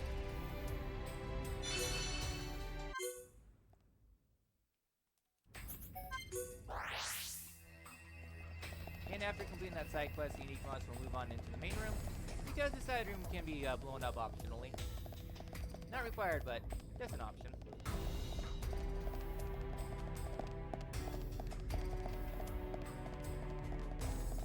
Oh yeah, this is also the first location where mechanical rhythm starts playing. One of the biggest bangers in the soundtrack. And a soundtrack full of bangers. Alright, so we'll turn this on. Switch Schultz for them. For a shot. There we go. Now it is Charlotte's time to shine. You wouldn't think the worst party member in the game is going to be the central carry. But then again, New Game Plus glitch, all bets are off. And of course, the first fight we get with the This is our target! Nice! One here! Help me! Clear! Really? You guys are so tough. Yeah, that fight needs to go good or bad. This is our target! Not a problem. Nice! No other son will before me. Got it! Hold back!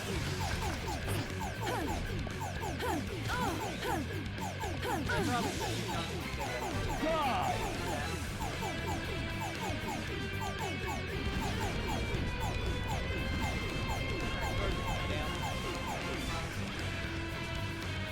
Your attack missed. Your blade, it did not cut deep enough. You're gonna have to try better on the next refight, Eggle. How did I save 12 seconds? Am I that garbage?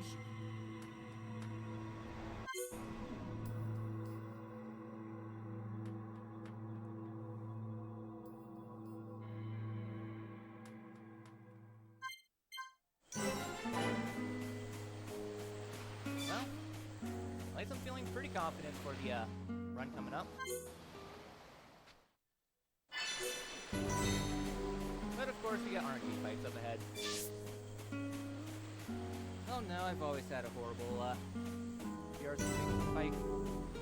It's like consistently one of the worst fights in the entire run. Alright, long load. Water bottle fell on the floor.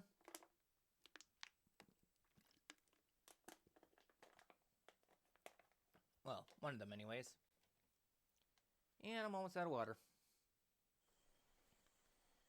Yeah, every time I have to do a stream, I go through like 10 bottles of water.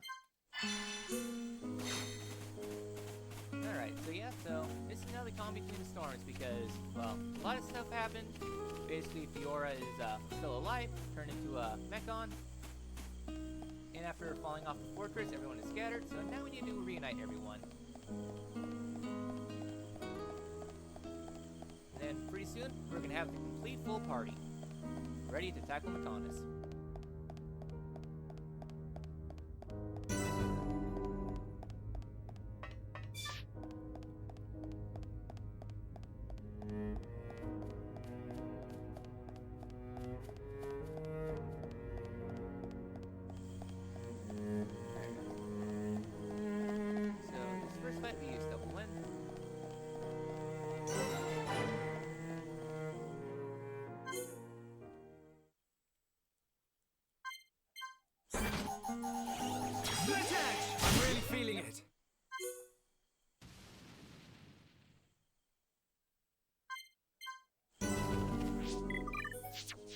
Yeah, we want Charlotte for this next fight.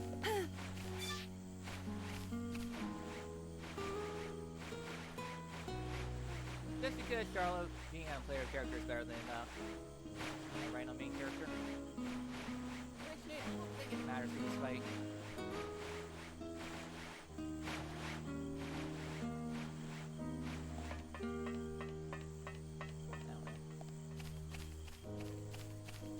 Yeah, still not for sure if I'll ever do runs more consistently or not. This is our target! I'm on it. Understood. Good to see ya. Alright, well, we got 4 of the 7 back.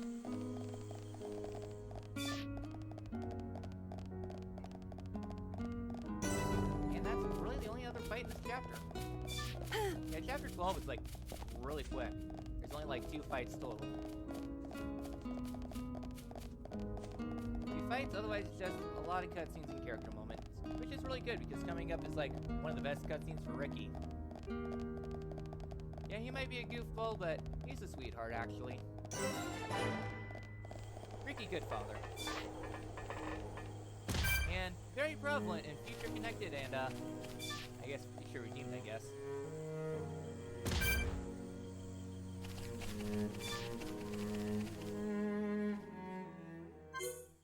Alright, swap to, Melly.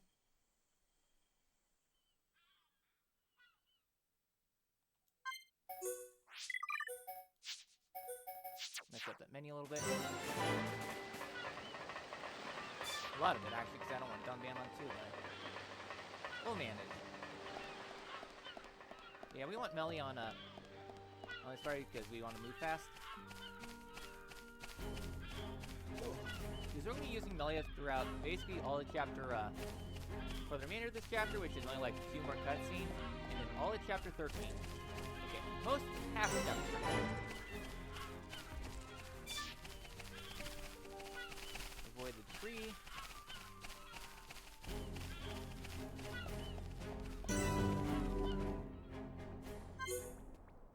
Alright, and the entire party is reunited. Hooray! We have the ideal 7 party members, which is like, How are you? I guess, the box standard for RPGs. Anyways, the reason we want to have Melly here for a while is actually for, chapter, well, for an elevator skip. That should not have been a time save. So it's Y down A.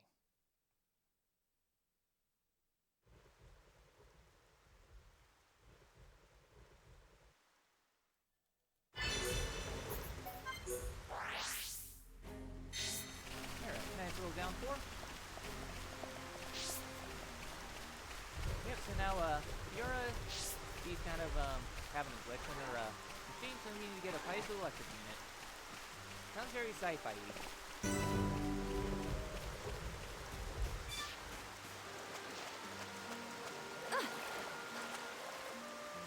So yeah, I guess kind of going into like qualities, Ricky is generally alright for Arch Inheritance. He's better as a ether user instead of physical. Melia is not really that great, like he uses a lot of the time attacks that he used to set up. Same with the yeah, same's true for the Fiora. Fiora is just generally not that good for time attacks, just because her arts are all very, very slow, especially the good ones. Anyways, we're going out of the way here just to pick up a landmark to offset ourselves for unique monster control. Because unique monster control is the area up ahead. Go to the black wreckage, which might seem a little bit faster. Then by the time you get to the beat, the unique monster will be hovering right over the item you need. So if you pick up connecting to it, the unique monster will be out of the way, so small optimization there. Fly up to 3. Fly up 4. Not talk to the NPC. How are you? Alright, let's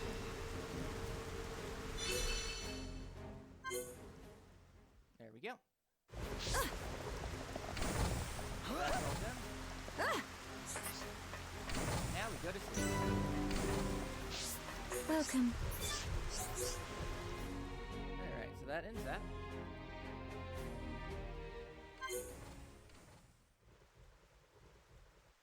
So it's like, why down?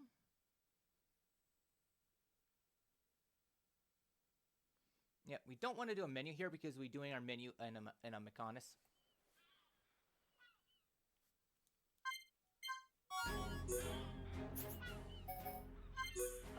Think there for a second. Alright, so now we begin our climb up to the Mechonis. Avoid the fauna. No, the flora. Fauna is wildlife. Ultrafauna is Telephia.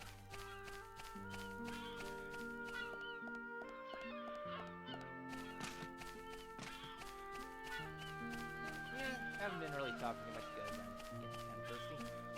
Thankfully, coming up is going to be a small break I can take.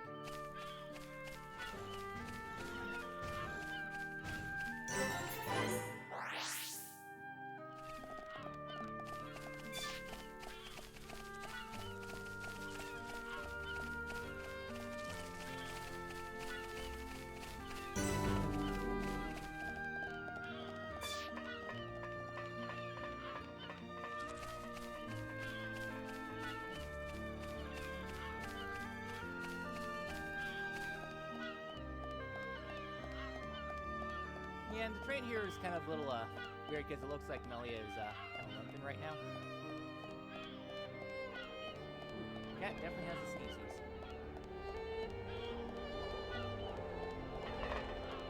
Green. Yep. Yep, we just skip travel here to skip the gate half. That's a nice little optimization we can do.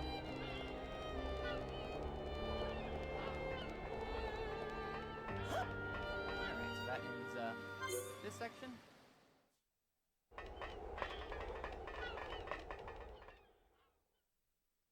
And now we begin to climb up Mechonis.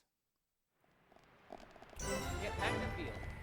One of the, well, I guess Mechonis Field, definitely one of the more technical locations of the game, just because there's a lot of moving parts here. And in turn, is actually my favorite location in the game for speedrunning.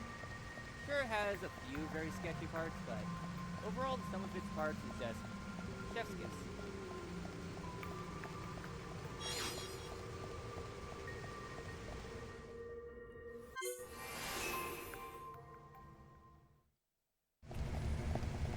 Yeah, so a lot of conveyor movements here. I'll be jumping off to preserve my momentum twice. Yeah, I didn't get that big of a boost for the second time, but yeah, I can't win them all.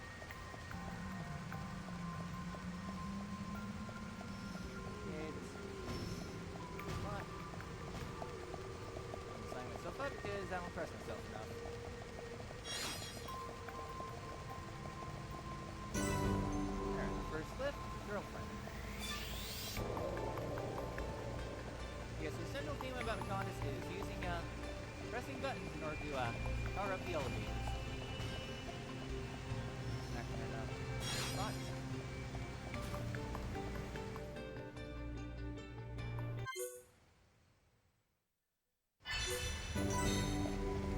Alright, second level. Get broke up with me.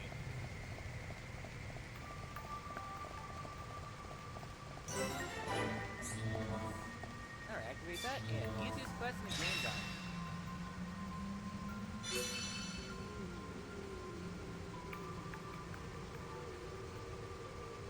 Easy peasy, lemonade squeezy.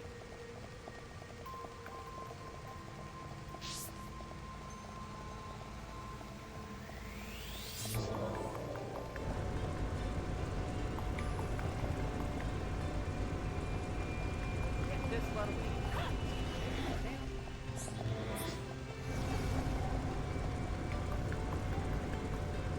Yeah, the music here is just phenomenal. Now we need to press 2 buttons to power up the next elevator. Yeah, I'm seeing a little bit of game design logic in here. Start things simple to introduce a concept, you expand on it a little bit for the next one, and then for the last one you really expand on it, and then it's never used again. Used for like a cool set piece, and that's it.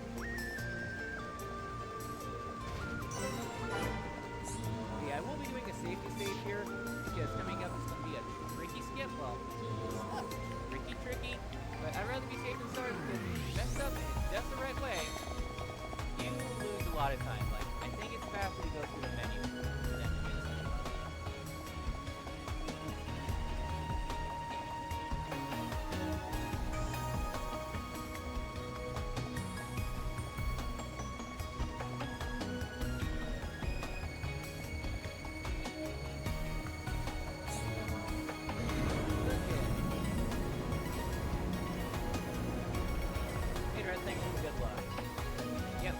and yet I'm still somehow ahead.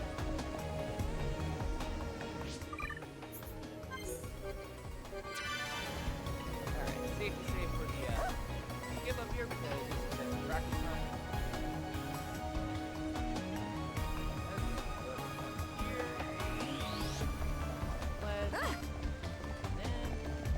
Hey, we barely cleared it.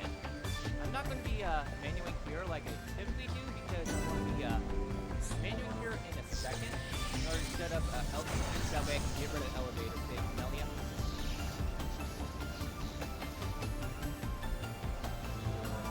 Yeah, because this game is programmed well. It's a little loud. I'll fix that when I'm on elevator. Thanks for letting me know.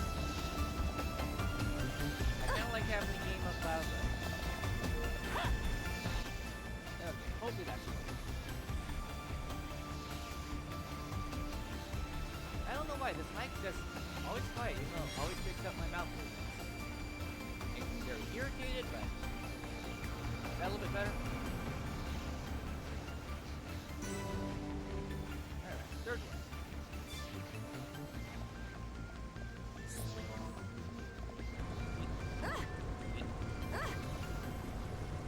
I don't know if I'll do more speedruns or not.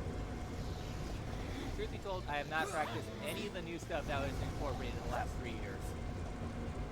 Yeah, because that was really the last time I seriously ran Xenoblade. It was like 3 years ago. Alright, thanks for letting me know. Okay. For some reason was not letting me do that. There we go. This shows in the lead. Yeah, I messed up my menu back on back when Melly was in the lead, so it's gonna be a little bit awkward here, but I should be okay.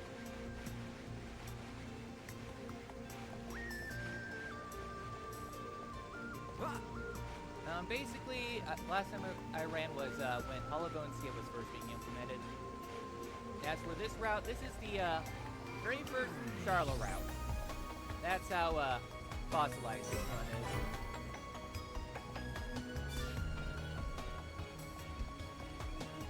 Yep, before armor swap was a thing, and before the current cannon drones route, I think. Was it cannon drones? Something like that was implemented.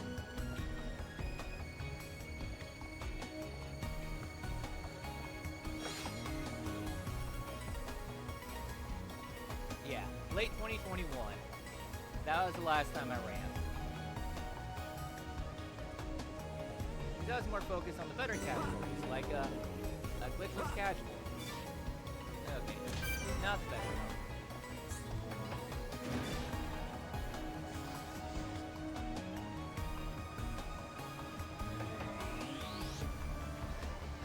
Yeah, because the last time I ran was when I was doing Questing for Glory.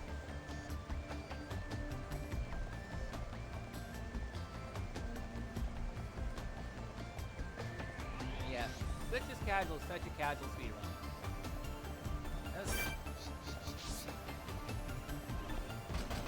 Light heal! Backslash! You're not invincible! Manano! We win! Think I'm here? No? Yeah, nothing to pick that up. Press on!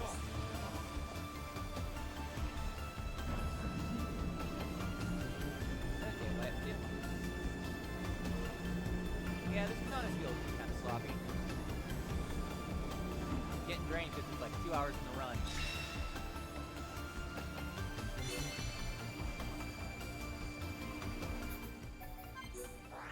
Or at least here I don't have elevator state, so I can actually definitely utilize my momentum to just clear massive distances.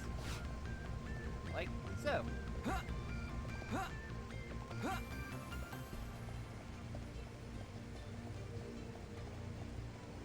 Also, the Mechonis is giving the funny finger position. Getting ready to punch you. Alright, home runs. Thanks for the good luck, and best of luck for grinding the sub 4 and 1.2. 1.2.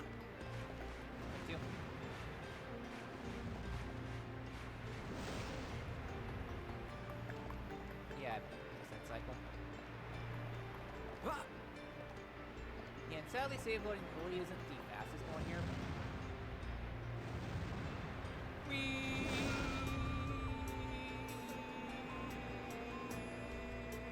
Splat.